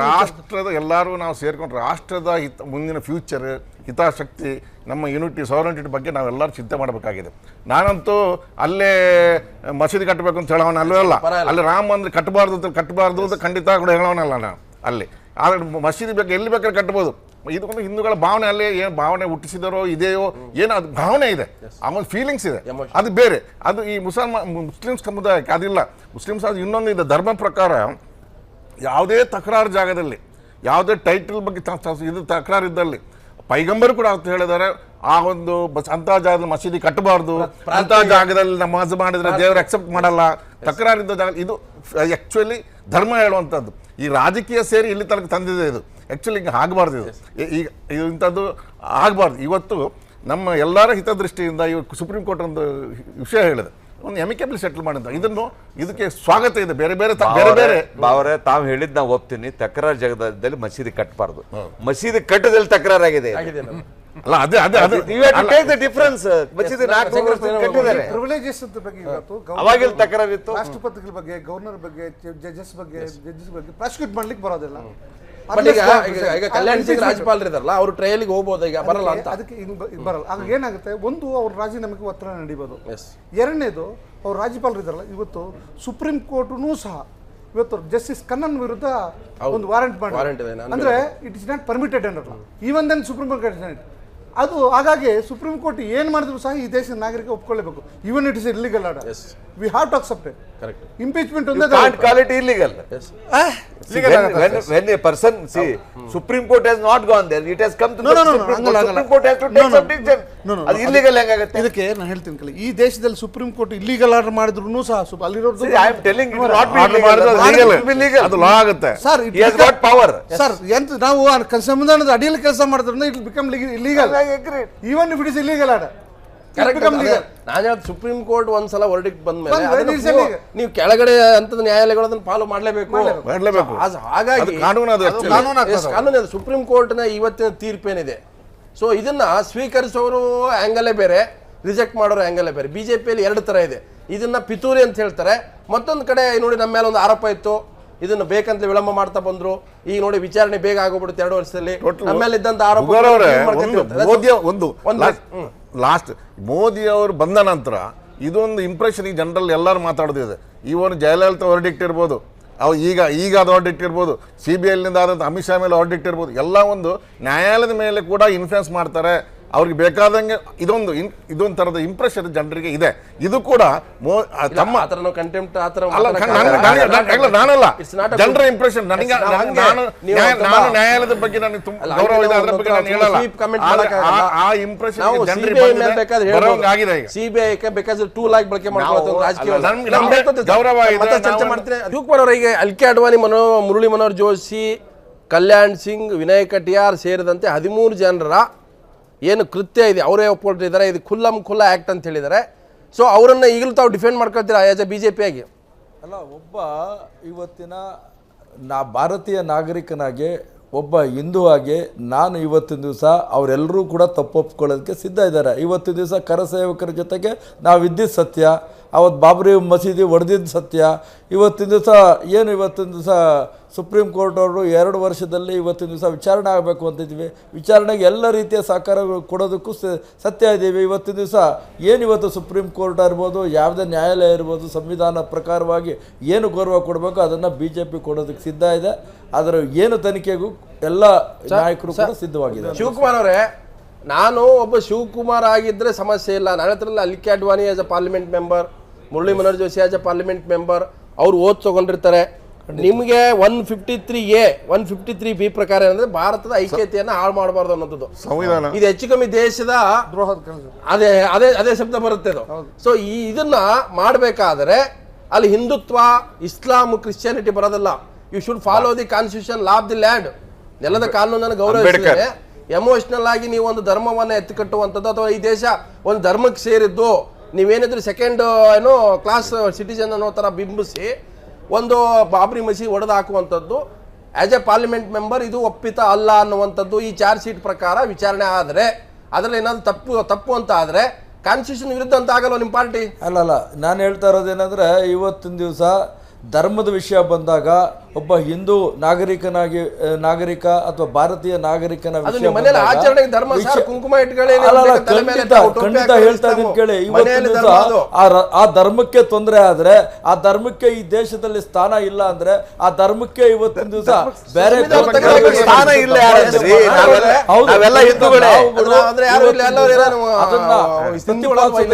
ಅದನ್ನ ಎದುರಿಸಿದ್ದೀವಿ.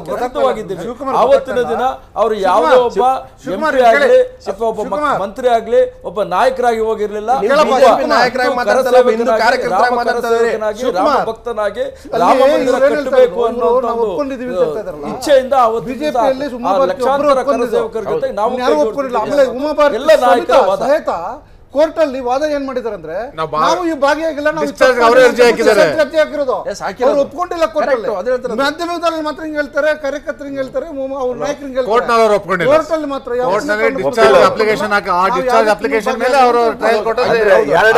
ಒಪ್ಕೊಂಡಿದ್ರೆ ಈ ಪರಿಸ್ಥಿತಿ ಬರ್ತಿರ್ಲಿಲ್ಲ.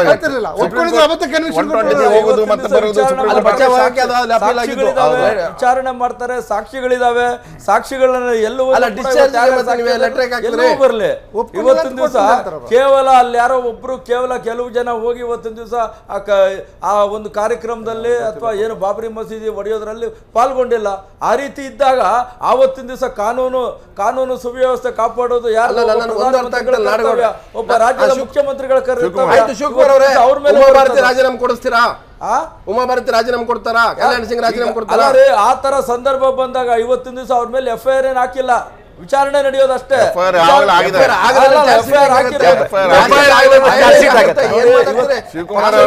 ಅಲ್ಲಲ್ಲ, ಇವತ್ತಿನ ದಿವಸ ಪಕ್ಷದ ವರಿಷ್ಠರು ಇದರ ಬಗ್ಗೆ ತೀರ್ಮಾನ ತಗೋತಾರೆ. ಹಿಂದೆನೂ ಕೂಡ ಇಂಥ ಸಂದರ್ಭ ಬಂದಾಗ ಇಬ್ಬರು ನಾಯಕರು ಕೂಡ ರಾಜೀನಾಮೆ ಕೊಟ್ಟಿದ್ದಾರೆ. ಅದೇ ರೀತಿ ಇವತ್ತಿನ ದಿವಸ ಪಕ್ಷದ ವರಿಷ್ಠರು ಅದರ ಬಗ್ಗೆ ತೀರ್ಮಾನ ತಗೋತಾರೆ. ಮತ್ತೆ ಯಾವುದೇ ಸಂದರ್ಭದಲ್ಲೂ ಕೂಡ ನಮ್ಮ ಏನು ನಿಲುವಿದೆ ಆ ನಿಲುವಲ್ಲಿ ಸಡಿಲಗೊಳಿಸೋದಿಲ್ಲ. ಏನು ಇವತ್ತಿನ ದಿವಸ ನಾವು ರಾಮ ಮಂದಿರದ ಪರವಾಗಿದ್ದೀವಿ, ಇವತ್ತಿಂದ ಈ ದೇಶದಲ್ಲಿ ರಾಮ ಮಂದಿರ ತಪ್ಪು ಅಂತ ಕಟ್ಟಲೇಬೇಕು, ಹೇಳ್ತಾ ಇರುವಾಗ ರಾಮ ಮಂದಿರ ಅದನ್ನ ಕಟ್ಟೇ ಸರಿಯಾಗಿ ಮಾಡಕ್ಕೆ ಕಟ್ತೀವಿ. ಹೆಂಗ್ ಹೋಗ್ತಿದ್ರು ಇದ್ರ ಅಂತ. ಪರವಾಗಿ ಯಾವುದೇ ನಾಯಕರು ಇರ್ಬೋದು, ಯಾವುದೇ ಕಾರ್ಯಕರ್ತರು ಇರ್ಬೋದು, ಯಾವುದೇ ಪಕ್ಷ ಇರ್ಬೋದು, ಪಕ್ಷದಲ್ಲೂ ಇವತ್ತೆಲ್ಲದ ರೀತಿಯಲ್ಲೂ ಕೂಡ ಒಗ್ಗಟ್ಟಿದೆ. ಮತ್ತೆ ಈ ಒಗ್ಗಟ್ಟಿನಿಂದ ನಾವೆಲ್ಲರೂ ಕೂಡ ಬೆಂಬಲ ಒಬ್ಬ ಶಿವಕುಮಾರ್ ಹಿಂದುತ್ವದ ಪರವಾಗಿ ಹೋರಾಟ ಮಾಡಬಹುದು, ನಿಮ್ಮ ವೈಯಕ್ತಿಕ ಹಕ್ಕು. ಆದ್ರೆ ಆಸ್ ಎ ಪಾರ್ಟಿ ಆಗಿ ನೀವು ಮಾಡ್ತಾ ಇರೋದು ಸಂವಿಧಾನ ವಿರುದ್ಧ ಆಗತ್ತೆ. ನೀವು ಎಲೆಕ್ಟೆಡ್ ಮೆಂಬರ್ ಆಗಿದ್ರೆ ಈ ದೇಶದ ಇಲೆಕ್ಷನ್ ನಿಂತ್ರೆ ಹಿ ಟೇಕ್ಸ್ ಓತ್ ಸಂವಿಧಾನವನ್ನು ಎತ್ತಿ ಹಿಡಿತೀರಿ ಅಂತ ಹೇಳಿ ಓತ್ ತಗೋಬೇಕಾಗತ್ತೆ. ಹಿಂದುತ್ವದ ಇವತ್ತಿನ ಜೀವನ ಇವತ್ತಿನ ಪರಿಣಾಮಗಳೇನು ಅಂತ ಹೇಳಿದ್ರೆ, ಇವತ್ತು ಸುಪ್ರೀಂ ಕೋರ್ಟ್ ತೀರ್ಪು ಕೊಟ್ಟಿರ್ತಕ್ಕಂಥದ್ದು, ಆದೇಶ ಕೊಟ್ಟಿರ್ತಕ್ಕಂಥದ್ದು ವೆರಿ ಲಿಮಿಟೆಡ್. ಇದು ಲಿಮಿಟೆಡ್ ತುಂಬಾ ಈ ವಿಚಾರದಲ್ಲಿ ತುಂಬಾ ಎಲ್ಲ ಬಾಬರಿ ಮಸೀದಿ ಧ್ವಂಸ ಪ್ರಕರಣ ಇದೆ, ಅದರಲ್ಲಿ ಈ 13 ಜನ ಅವರ ಸಂಚು ಇದೆಯೋ ಇಲ್ವೋ ಉತ್ತರ ಕೊಡಕ್ ಬರ್ಲಾರ್ದಾಗ ಏನಾಗತ್ತೆ, ಬಹಳಷ್ಟು ಎಲ್ಲ ಬರ್ಕೊತ ಹೋಗ್ಬಿಡ್ಬೇಕು, ಉತ್ತರ ಇರುದಿಲ್ಲ ಅದಕ್ಕೆ. ಈಗ ನಾನೇನ್ ಹೇಳುದಂದ್ರೆ ಒಬ್ಬ ಈಗ ಇಲೆಕ್ಷನ್ ನಿಂತಿಲ್ಲ ಅಂತ ಹೇಳ್ಬಿಡ್ತೀನಿ, ಈ ಸಂವಿಧಾನ ವಿರುದ್ಧ ಮಾಡಬಹುದು. ಶಿವಕುಮಾರ್ ಹೇಳ್ತಿರೋದು ಅವ್ರೊಬ್ರು ವೈಯಕ್ತಿಕ ಅಭಿಪ್ರಾಯ ಅಲ್ಲ, ಈ ತರದ್ ಬಹಳ ಜನ ಹೇಳ್ತಿದಾರೆ. ಅವ್ರು ಹೇಳ್ತಿರೋದು ನೋಡ್ರಿ, ಹಿಂದುತ್ವಕ್ಕೆ ಅಪಾಯ ಬಂದಿದೆ, ನಾವು ಅದನ್ನು ರಕ್ಷಣೆ ಮಾಡಬೇಕಾಗಿದೆ. ಹಿಂದುತ್ವ ಅಪಾಯ ನಾವು ಯಾವ ಬಾಬರಿ ಮಸೀದಿ ಹೊಡೆದಿದ್ವಿ, ಹೌದು ನಾವು ಮಾಡಿದ್ ಸರಿ ಇದೆ, ನಾವು ತಪ್ಪಂತ ಹೇಳಿಲ್ಲ. ಇವೆಲ್ಲ ಹೇಳ್ತಾ ಇರೋವಾಗ ಈ ದೇಶದ ಸಂವಿಧಾನ ಅಂತಿದೆ.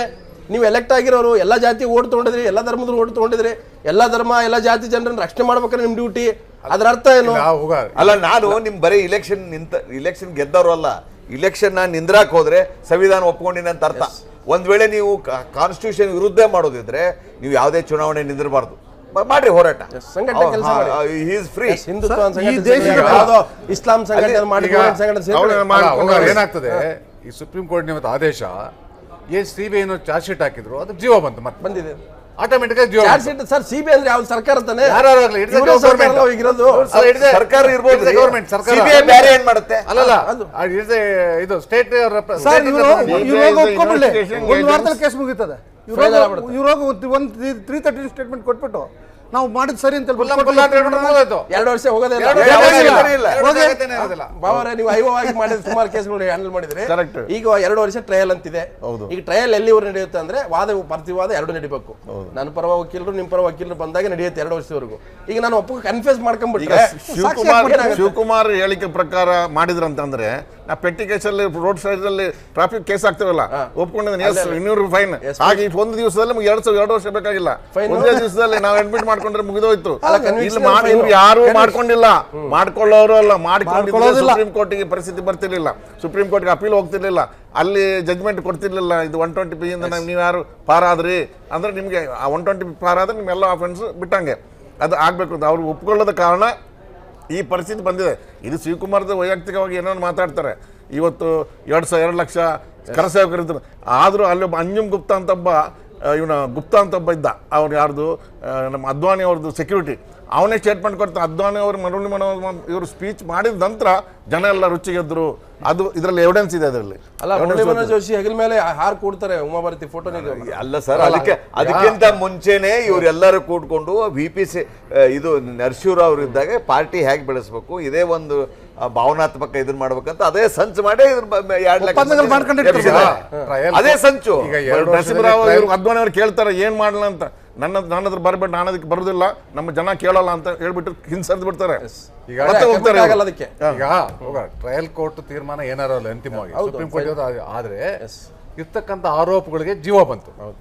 ಆ ಜೀವ ಬಂದಿದ್ರೆ ಏನಾಗುತ್ತೆ, ಗಂಭೀರವಾದ ಆರೋಪಗಳು ಇವತ್ತಿರ್ತಕ್ಕಂಥದ್ದು. ಅವಾಗ ಏನಾಗ್ತದೆ, ಉಮಾಭಾರತಿ ಮತ್ತೆ ಕಲ್ಯಾಣ್ ಸಿಂಗ್ ಅವರು ತಮ್ಮ ಸ್ಥಾನ ಕಳ್ಕೊಳ್ಳೋದು ಅನಿವಾರ್ಯ ಆಗ್ತದೆ, ಅಥವಾ ರಾಜೀನಾಮೆ ಮೇಲೆ ರಾಜೀನಾಮೆ ತಗೊಂಡು ಎಲ್ಲ ಶಿಕ್ಷಕರು ರೆಡಿ ಅಂತ ಹೇಳಿದ್ದಾರೆ. ಅಲ್ಲ, ಆಟೋಮೆಟಿಕ್ ಆಗಿ ಬಂದ್ಬಿಡ್ತದೆ, ಅವ್ರು ಬೇಡ ಅಂದ್ರೂ ಬಂದ್ಬಿಡ್ತದೆ. ಯಾಕಂದ್ರೆ ಇಲ್ಲದು ಬರೀ FIR ಅಲ್ಲ, ಚಾರ್ಜ್ ಶೀಟ್ ಆಲ್ರೆಡಿ ಪ್ರೂವನ್ ಆಗಿ ಅವ್ರು ಚಾರ್ಜ್ ಶೀಟ್ ಹಾಕಿರ್ತಕ್ಕಂಥದ್ದು. ಚಾರ್ಜ್ ಶೀಟ್ ಹಾಕಿದ್ಮೇಲೆ ಅವ್ರು ಡಿಸ್ಚಾರ್ಜ್ಗೆ ಅರ್ಜಿ ಹಾಕಿರ್ತಕ್ಕಂಥದ್ದು. ಸೊ ಈಗ ಸುಪ್ರೀಂ ಕೋರ್ಟ್ ರಿಮೈಂಡ್ ಮಾಡಿರೋದೇನೆ ಅಂತ ಚಾರ್ಜ್ ಶೀಟ್ ಜೀವ ಅಂತ ಬಂತು, ಹೊಸದಾಗೇನಿಲ್ಲ. ಸೊ ಅವರಿಬ್ರು ಅಧಿಕಾರದಲ್ಲಿ ಮುಂದುವರಿಯೋದು ಕಷ್ಟ ಆಗ್ತದೆ. ಮೊದಲನೇ ಇನ್ನೊಂದು ಪ್ರಮುಖವಾದ ಬೆಳವಣಿಗೆ ಏನು, 2-3 ತಿಂಗಳು ರಾಷ್ಟ್ರಪತಿ ಚುನಾವಣೆ ಇದೆ. ಇವತ್ತು ದೇಶದ ಚರ್ಚೆ ನಡೀತಾ ಇದೆ, ಯಾರು ರಾಷ್ಟ್ರಪತಿ ಆಗ್ಬೋದು ಮುಂದಿನ ಚುನಾವಣೆ ಅಂತ. ಬಹುಶಃ ಇವರಿಗೆ ಪ್ರಧಾನಮಂತ್ರಿ ಸ್ಥಾನ, ಅದ್ವಾನಿ ಅವರಿಗೆ ಕೈ ರಾಷ್ಟ್ರಪತಿ ಆಗ್ತಾರೆ ಅಂತೇಳಿ ನೀವು ಎಲ್ಲ ಸೇರಿದಂತೆ ಸಾಕಷ್ಟು ಚರ್ಚೆ ಮಾಡಿದ್ದೀವಿ. ಆದರೆ ಈ ಆರೋಪಕ್ಕೆ ಜೀವ ಬಂದಿರೋದ್ರಿಂದ ಆ ಅವಕಾಶ ಏನಾರು ಅವ್ರಿಗೆ ಇದ್ದಿದ್ರೆ ಇದೆಯಲ್ಲ ಗೊತ್ತಿಲ್ಲ ಅವರೇ ನನಗೆ. ರಿಜೆಕ್ಟ್ ಮಾಡ್ಕೊಳ್ಳೋ ಇದೆ ಪರಿಸ್ಥಿತಿ. ಅವರೇ ಅನ್ನಂಗೆ ಇಲ್ಲ ಈಗ ಅವ್ರು. ಆ ಪರಿಸ್ಥಿತಿನೇ ಕೈ ಹೋಗ್ತದೆ. ಅವ್ರಿಗೆ ನೇಮಿಸಲಾರದ ಪರಿಸ್ಥಿತಿ ಬಂದಿದೆ ಈಗ. ಇಲ್ಲಿಗೆ ಮತ್ತೆ ಆದ್ವಾನಿಯವ್ರು ಮತ್ತೊಂದು ರಥಯಾತ್ರೆ ಮಾಡಿ ಈ ಪಾಪ ಎಲ್ಲ ಇಲ್ಲಿ ಯಾತ್ರೆ ಪಾಪ. ಅದಕ್ಕಾಗಿ ಈ ದೇಶದಲ್ಲಿ ಪ್ರತಿಯೊಬ್ಬ ನಾಗರಿಕನೂ ಸಹ ಸಂವಿಧಾನವನ್ನು ಅನುಸರಿಸಲೇಬೇಕು, ಅಕ್ಸೆಪ್ಟ್ ಮಾಡ್ಕೊಳ್ಳೇಬೇಕು. ಅವ್ರು ರೆಪ್ರೆಸೆಂಟೇಟಿವ್ ಆಗಲಿ ರೆಪ್ರೆಸೆಂಟೇಟಿವ್ ಆಗದೇ ಇರಲಿ. ಬಟ್ ಈ ಸಂವಿಧಾನವನ್ನು ಅಕ್ಸೆಪ್ಟ್ ಮಾಡ್ಕೊಂಡಿದ್ವಿ, ಸಂವಿಧಾನದ ನಾವು ಅಡಿಯಲ್ಲಿ ಜೀವನ ಮಾಡ್ತಾ ಇದ್ದೀವಿ ಅಂದರೆ ಪ್ರತಿಯೊಂದು ಧರ್ಮಕ್ಕೂ ಪ್ರತಿಯೊಂದು ಜಾತಿಗೂ ಪರಸ್ಪರ ಗೌರವ ಸಿಗುವಂಥ ಮೂಲಭೂತ ಹಕ್ಕು ಈ ದೇಶದಲ್ಲಿ ಇರ್ತಕ್ಕಂಥ. ಆ ಕಾರಣಕ್ಕಾಗಿ ಯಾವುದೇ ಒಬ್ಬ ಕೇವಲ ಹಿಂದೂ ಅನ್ನೋದು ಕಾರಣಕ್ಕೆ ನಾವು ಹಿಂದೂಗಳೇ ಜೀವನ ಮಾಡಬೇಕು ಅಥವಾ ನಾವು ಹೋರಾಟ ಮಾಡ್ತೀವಿ ಇನ್ನೊಬ್ಬರೊಂದು ಆಸ್ತಿ ನಾಶ ಮಾಡಬೇಕು ಅನ್ನೋವಂಥದ್ದಲ್ಲ.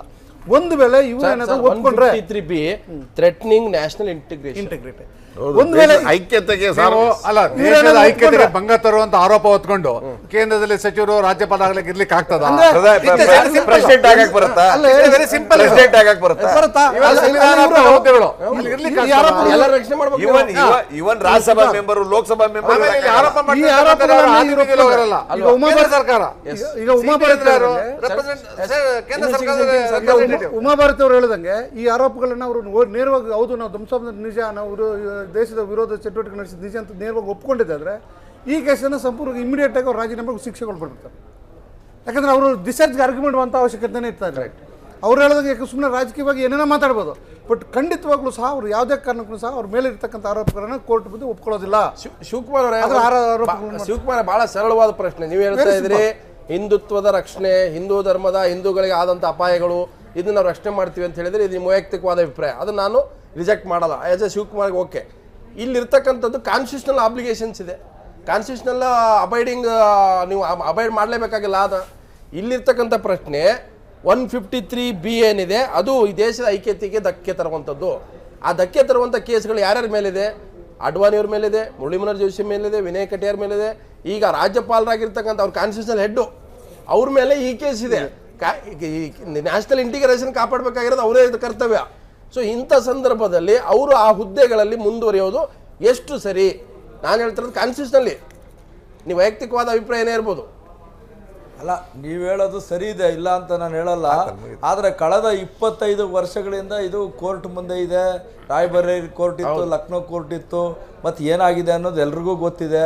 ಇವತ್ತಿನ ದಿವಸ ಅದೇ ರೀತಿ ನ್ಯಾಯಾಲಯದ ತೀರ್ಪುಗಳು ಏನು ಬಂದರೂ ಕೂಡ ನಾವು ಗೌರವ ಕೊಡೋದಕ್ಕೆ ಸಿದ್ಧ ಇದ್ದೀವಿ. ಮತ್ತು ಯಾವತ್ತೂ ಕೂಡ ಈ ದೇಶದ ಐಕ್ಯತೆ ಏನು ಕದಡುವ ಸ್ಥಿತಿಯಲ್ಲಿ ನಾವು ಹೋಗಿಲ್ಲ. ಇವತ್ತಿನ ದಿವಸ ಇಲ್ಲಿ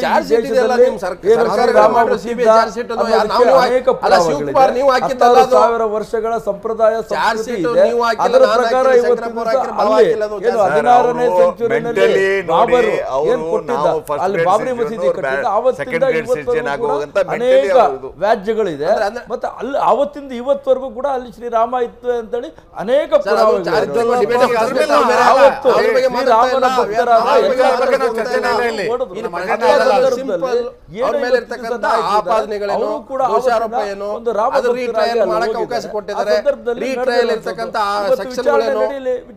ರಾಮನ್ ಪ್ರೀತಿ ಮಾಡೋರು ರಾವಣನ್ ಪ್ರೀತಿ ಮಾಡೋರು ವಿಚಾರಣೆ ಮಾಡೋರು ಅದನ್ನ ಎಲ್ಲರೂ ಕೂಡ ಸ್ವೀಕರಿಸಬೇಕು ಅನ್ನೋದು ನನ್ನ ಭಾವನೆ. ಶಿವಕುಮಾರ್ ಅವರೇ, ಈಗಲೂ ಕೂಡ ನೀವು ಅಡ್ವಾಣಿ ಅವರನ್ನು ಡಿಫೆಂಡ್ ಮಾಡ್ಕೊತೀರಾ? ಆಸ್ ಎ ಪಾರ್ಟಿಯಾಗಿ ಡಿಫೆಂಡ್ ಮಾಡ್ಕೊಳ್ತೀರಾ? ಹಲೋ, ಅಲ್ಲ, ಈಗ ಪಾರ್ಟಿ ಈಗ ಅಡ್ವಾಣಿಯವರು ಪರವಾಗಿದೆಯಾ ಅಥವಾ ಅಡ್ವಾಣಿಯವರು ಇದ್ರೆ ಕ್ಲೀನ್ ಆಗಿ ಬರಲ್ಲ ಅಂತ ಹೇಳ್ತೀರಾ? ಹಿಂದೆ ಹೇಳಿದ್ರೆ ಹವಾಲ ಯಾವ್ದೋ ಹಗರಣದಿಂದ ಏನೋ ಅವರು ಜೈನ್ ಹವಾಲದಲ್ಲಿ ಹೆಸರಿದೆ ಅಂತೇಳಿ, ಇದ್ರಾಗಲೂ ಕೂಡ ಕೂಡಲೇ ಅವ್ರು ರಾಜೀನಾಮೆ ಕೊಟ್ಟರು. ಅಲ್ಲ, ಈಗಲೂ ಕೂಡ ಅವ್ರು ಕ್ಲೀನ್ ಆಗಿ ಬರ್ಬೇಕಂತ ಬಯಸ್ತೀರಾ ಆಸ್ ಎ ಪಾರ್ಟಿ ಬಿಜೆಪಿ?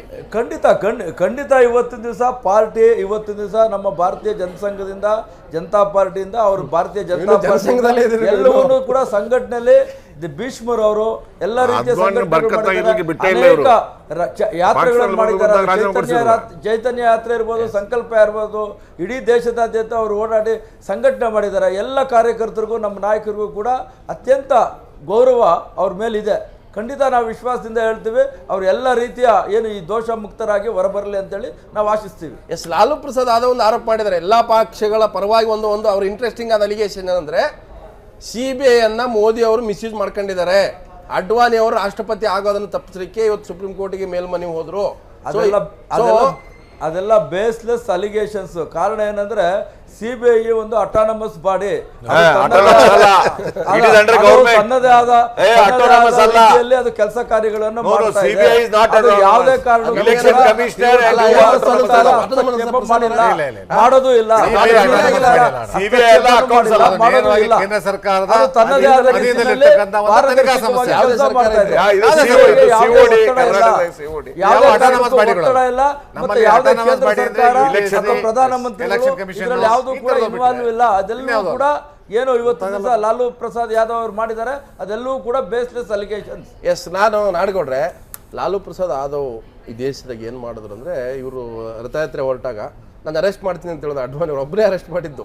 ನನಗಿದು ಈ ದೇಶದ ಐಕ್ಯತೆ ಧಕ್ಕೆ ಆಗುತ್ತೆ, ನಾನು ಬಿಹಾರದವ್ರು ಬಿಟ್ಕೊಡಲ್ಲ ಅಂತ ಹೇಳಿದ್ರು. ಎಲ್ಲ ತಮಾಷೆ ಮಾಡ್ತಾಯಿದ್ರು, ಒಬ್ಬ ಜೋಕರ್ ಅಂತಲೇ ಮಾಡಿದ್ರು ಮೀಡಿಯಾದಲ್ಲಿ. ಲಾಲು ಪ್ರಸಾದ್ ಯಾದವ್ ಮಾಡಿದಷ್ಟು ಜೋಕರ್ ಥರ ಮೀಡಿಯಾದವರು ಯಾರೂ ಮಾಡಿಲ್ಲ. ಆತ ಹೇಳಿದ್ದನ್ನು ಅವ್ರು ಒಳಗೆ ಮಾಡ್ರಿ ಎಂಟ್ರಿ ಆಗ್ತದಂಗೆ ಅರೆಸ್ಟ್ ಮಾಡ್ಬಿಟ್ಟ. ಹೌದು, ಅಂದರೆ ಏನು ಹೇಳ್ತಾರೆ, ಅಷ್ಟು ಗಟ್ಟಿ ಒಬ್ಬ ನಾಯಕ. ಇವತ್ತು ಅದನ್ನು ನಾವು ತಮಾಷೆಗೆ ತೊಗೊಳಕ್ಕಾಗಲ್ಲ, ಯಾಕಂದ್ರೆ ಪೊಲಿಟಿಕಲ್ ಸ್ಟೇಟ್ಮೆಂಟ್ ಅವ್ರು ಇದ್ರೂ ಕೂಡ ಅದ್ರ ಲಾಜಿಕ್ ಇದೆ. ಲಾಲು ಪ್ರಸಾದ್ ಯಾದವ್ ಅಲ್ಲ, ಬಹಳ ಜನರ ಒಪಿನಿಯನ್ ಇದೆ ಹಾಗೆ ನಾಡ್ಕೊಡ್ರಿ. ಸರ್, ಲಾಲು ಪ್ರಸಾದ್ ಯಾದವ್ ಅವರು ಜೋಕ್ ಮಾಡ್ಕೋತಾ ಇರ್ಬೋದು, but is A very educated serious politician. ಬಹಳ ಬುದ್ಧಿವಂತ ಇದ್ದಾನೆ. ಅದ್ರಲ್ಲಿ ನಾನು ಯಾಕೆ I worked under him when he was president, I was secretary general in Karnataka. Discipline ಇದ್ದಾನೆ, ಬಟ್ ಅವ್ನು ಡೌನ್ ಟು ಅರ್ತ್ ಇದ್ದಾನೆ. ಅವ್ನು ಮಾತಾಡೋದು, ಅವ್ರ ಸ್ಟೈಲು, ಜನರ ಜೊತೆ ಇರುವಂತ ಇದ್ದಾನೆ. ಶೈಲಿ ಬೇರೆ ಇರ್ಬೋದು, ಶೈಲಿ ಬೇರೆ. ಬಟ್ ನಾನು ಒಂದು ಹೇಳ್ತೇನೆ, ನಾವು ಏನೇ ಆದರೂ CBI ನಾವು ಅದು ಒಂದು ಸರ್ಕಾರ ಕಡೆ ಇದ್ರು, we have to trust it. We can't say ಈ ಅಲಿಗೇಷನ್ಗಳ ಮೇಲೆ ಒಂದು ಆರೋಪ ಏನಿದೆ ಅಪೋಸಿಷನ್ ಪಾರ್ಟಿ ಬಟ್ ಅದನ್ನ ಓಪನ್ ಆಗಿದೆ. ಈಗ ಕಳೆದ 3 ವರ್ಷದಿಂದ ಒಂದ್ ಕಡೆ ಬಿಜೆಪಿನಲ್ಲಿ ಏನಾಗಿತ್ತು, ಒಳಗಡೆ ಒಂದ್ ಕಡೆ ಇನ್ ಫೈಟಿಂಗ್ ಇತ್ತು, ಅಂದ್ರೆ ಸೀನಿಯರ್ಸ್ ಮತ್ತೆ ಜೂನಿಯರ್ಸ್ಗಳ ಮಧ್ಯೆ. ಸೊ ಇದು ಈಗ ಇರ್ತಕ್ಕಂಥ ಕೇಸೆಲ್ಲ ಸೀನಿಯರ್ಸ್ ಇರುತ್ತಾನೆ. ಹೌದು, ಈಗ ಬಂದಿದ್ದ. ಸೊ ಅದೇನಾಗ್ತದೆ, ಈಗ ಆ ಏನ್ ಬಿರುಕು ಮತ್ತೆ ತಿಕ್ಕಾಟ ಒಳಗಡೆ ಸಂಘರ್ಷ ಇದೆಯಲ್ಲ, ಅದು ಇನ್ನಷ್ಟು ಜಾಸ್ತಿ ಆಗ್ತದೆ. ಓಪನ್ ಆಗ್ಬೋದು, ಒಂದು ಲಾಜಿಕಲ್ ಎಂಡ್ಗೆ ಹೋಗುವಂತ ಸ್ಥಿತಿ ಬರ್ಬೋದು. ಅಥವಾ ಆದ್ವಾನಿ ಅವರು ನೈತಿಕವಾಗಿ ಅವ್ರಿಗೆ ಏನಾದ್ರು ಅನ್ಸೋದ್ರೆ ಪಾರ್ಲಿಮೆಂಟ್ ಸ್ಥಾನಕ್ಕೂ ರಾಜೀನಾಮೆ ಕೊಡ್ಬೋದು. ಯಾಕೆಂದ್ರೆ ಇದನ್ನೆಲ್ಲ ಬಹಳ ಯಾಕಂದ್ರೆ ಈಗ ಮುರಳಿ ಮನೋಹರ್ ಜೋಶಿ ಅಡ್ವಾಣಿ ಮನೆಗೆ ಹೋಗಿ ಭೇಟಿ ಮಾಡ್ತಾ ಇದಾರೆ ಈ ಒಂದು. ಯಾಕೆಂದ್ರೆ ಬಹುಶಃ ಅವರು ರಾಜೀನಾಮೆ ಕೊಟ್ಟರೆ ಏನಾಗ್ತದೆ, ಅದೇ ಒಂದು ಕಾರಣ ಆಗ್ತದೆ. ಬೇರೆಯವ್ರು ಕೊಡ್ತಾರೆ ಬಿಡ್ತಾರೆ ಉಮಾ ಭಾರತಿ, ಬಟ್ ಆದ್ವಾನಿ ಅವರು ಬಹುಶಃ ನನಗನ್ಸುತ್ತೆ ಈ ವಿಲ್ ರಿಸೈನ್. ಅವ್ರಿಗೊಂದು ಕಾರಣ ಬೇಕಿತ್ತು, ಅವ್ರಿಗೊಂದು ಕಾಸ್ ಆಫ್ ಆಕ್ಷನ್ ಬೇಕಿತ್ತು ರಿವೋಲ್ಟ್ ಆಗ್ಲಿಕ್ಕೆ. ಇವತ್ತೊಂದು ಕಾರಣ ಸಿಕ್ಕಿದೆ. ಅವ್ರ ಪ್ರತಿಭಟನೆ ಈ ಕಾರಣಕ್ಕಲ್ಲೇ ಇರ್ಬೋದು, ಪಕ್ಷದ ವಿದ್ಯಮಾನಗಳ ಹಿನ್ನೆಲೆಯಲ್ಲಿ ಅವರು ಮೋಸ್ಟ್ಲಿ ಲೋಕಸಭಾ ಸ್ಥಾನಕ್ಕೆ ರಾಜೀನಾಮೆ ಕೊಟ್ಟೇ ಕೊಡ್ತಾರೆ ಅಂತ ನನ್ನ ಅನಿಸ್ಬೇಕು. ಎಸ್, ಲಾಸ್ಟ್ ಕಮೆಂಟು, ಇದು ಲೀಗಲ್ ಆಗಿ ತೊಗೊಂಡ್ರೆ, ಯಾಕಂದ್ರೆ 25 ವರ್ಷ 30 ವರ್ಷ ಇಂಥ ಕೇಸ್ಗಳೆಲ್ಲ ಕೂಡ 3 ದಶಕ 4 ದಶಕಗಳು ಹೋಗ್ತವೆ. ಇದಕ್ಕೆಲ್ಲ ಒಂದು ಕಡೆ ಎಂಡ್ ಅನ್ನುವಂಥದ್ದು, ರೀಟ್ರಯಲ್ ಅನ್ನುವಂಥದ್ದು ಎಂಡ್ಗೆ ಅದು ಆಗೋಗ್ಬೇಕು. ಸರ್, ರೀಟ್ರಯಲ್ ಆಗಿ ಕನ್ವಿಕ್ಷನ್ ಅಥವಾ ಅಕ್ವಿಟಲ್ ಆದ್ರೆ ಅಲ್ಲಿಗೆ ಅಂತಿಮ ಆಗಲ್ಲ. Again it will come to Supreme Court. ಒಂದು ವೇಳೆ ಅಕ್ವಿಟಲ್ ಆದ್ರೂ ಸಹ ಅಗೇನ್ CBI ಬರ್ತಾರೆ. ಆಮೇಲೆ ಕನ್ವಿಕ್ಷನ್ ಆದ್ರೂ ಸಹ ಇವ್ರು ಮತ್ತೆ ಇನ್ನೊಂದು ಬಾಬ್ರಿ ಅವಕಾಶ ಇದೆ. ಲಾಸ್ಟ್ ಕಮೆಂಟ್, ನನಗೆ ಒಂದು ಸುಪ್ರೀಂ ಕೋರ್ಟ್ ಮೇಲೆ ಒಂದು ಒಳ್ಳೆ ಅಭಿಪ್ರಾಯ ಬಂದಿದೆ. ಯಾಕಂತಂದರೆ ನಮ್ಮ ಅನುಭವದಲ್ಲಿ, ಈಗ ವಕೀಲರ ಎಲ್ಲರ ಅನುಭವದಲ್ಲಿ 120B ನೀವು ಯಾರು ಇಲ್ಲ ಅಂತ ಒಂದು ಜಡ್ಮೆಂಟ್ ಕೊಟ್ಟು ಇದೇ ಒಂದು ಕೇಸ್ ಇರ್ಬೋದು. ಬೇರೆ ಯಾವುದು ಪ್ರಕರಣದಲ್ಲಿ ಬರೀ ಒಂದು ಸೆಕ್ಷನ್ದಲ್ಲಿ ನೀವು ಯಾರು ಆರೋಪಿಗಳಲ್ಲ ಅಲ್ಲ ಅಂತ ಹೇಳಿ ಒಂದು ಜಡ್ಮೆಂಟ್ ಕೊಟ್ಟಿದ್ದು ಒಂದು ಕೋರ್ಟು ಇದೇ ಇರುತ್ತೆ. ಅದನ್ನು ಕರೆಕ್ಟಾಗಿ ಇವತ್ತು ಸುಪ್ರೀಂ ಕೋರ್ಟ್ ಹೇಳಿದೆ, ಇಲ್ಲ ಅದು ಆ್ಯಡ್ ಮಾಡಿ ಟ್ರಯಲ್ ಮಾಡಬೇಕು ಅಂತ. ಅದ್ರ ಬಗ್ಗೆ ಒಳ್ಳೆ ನಮಗೆ ಅಭಿಪ್ರಾಯ. ಬಾವರ ನಾಡಗೌಡ ಮತ್ತು ಪ್ರಸನ್ನ ಕುಮಾರ್ ಅವರ, ಶಂಕರಪ್ಪ ಶಿವಕುಮಾರ್ ತಮಗೆ ಧನ್ಯವಾದ. ಯಾಕಂತಂದ್ರೆ ಇದು ಮುಗಿಯುವಂಥದ್ದಲ್ಲ. ಯಾಕಂದ್ರೆ ಬಾಬ್ರಿ ಮಸೀದ್ ಧ್ವಂಸ ಚರಿತ್ರೆ ಇದೆಯಲ್ಲ, ಆ ಚರಿತ್ರೆಯ ಚರ್ಚೆ ಇನ್ನೂ ಕೂಡ ಮುಂದುವರಿಯುತ್ತಿದೆ. 2 ವರ್ಷದೊಳಗೆ ಟ್ರಯಲ್ ಮುಗಿದು ಅದು ಅಕ್ವಿಟಲ್ಲೋ ಅಥವಾ ಕನ್ವಿಕ್ಷನ್ ಆದರೂ ಕೂಡ ಅದನ್ನು ಮತ್ತೆ ಅಪೀಲ್ ಹೋಗುವಂತ ಅವಕಾಶ ಇರೋದ್ರಿಂದ ಸುಪ್ರೀಂ ಕೋರ್ಟ್ ನಲ್ಲಿ ಅಲ್ಲ ಮುಗಿಸಬಹುದು. ಅವ್ರು ಒಪ್ಕೊಂಡ್ಬಿಟ್ರೆ ಜಡ್ಜ್ಮೆಂಟ್ ಆಗೋ ಮೊದಲೇ ಒಂದು ಸೆಕ್ಷನ್ ಬಗ್ಗೆ ಜಡ್ಜ್ಮೆಂಟ್ ಕೊಡೋದು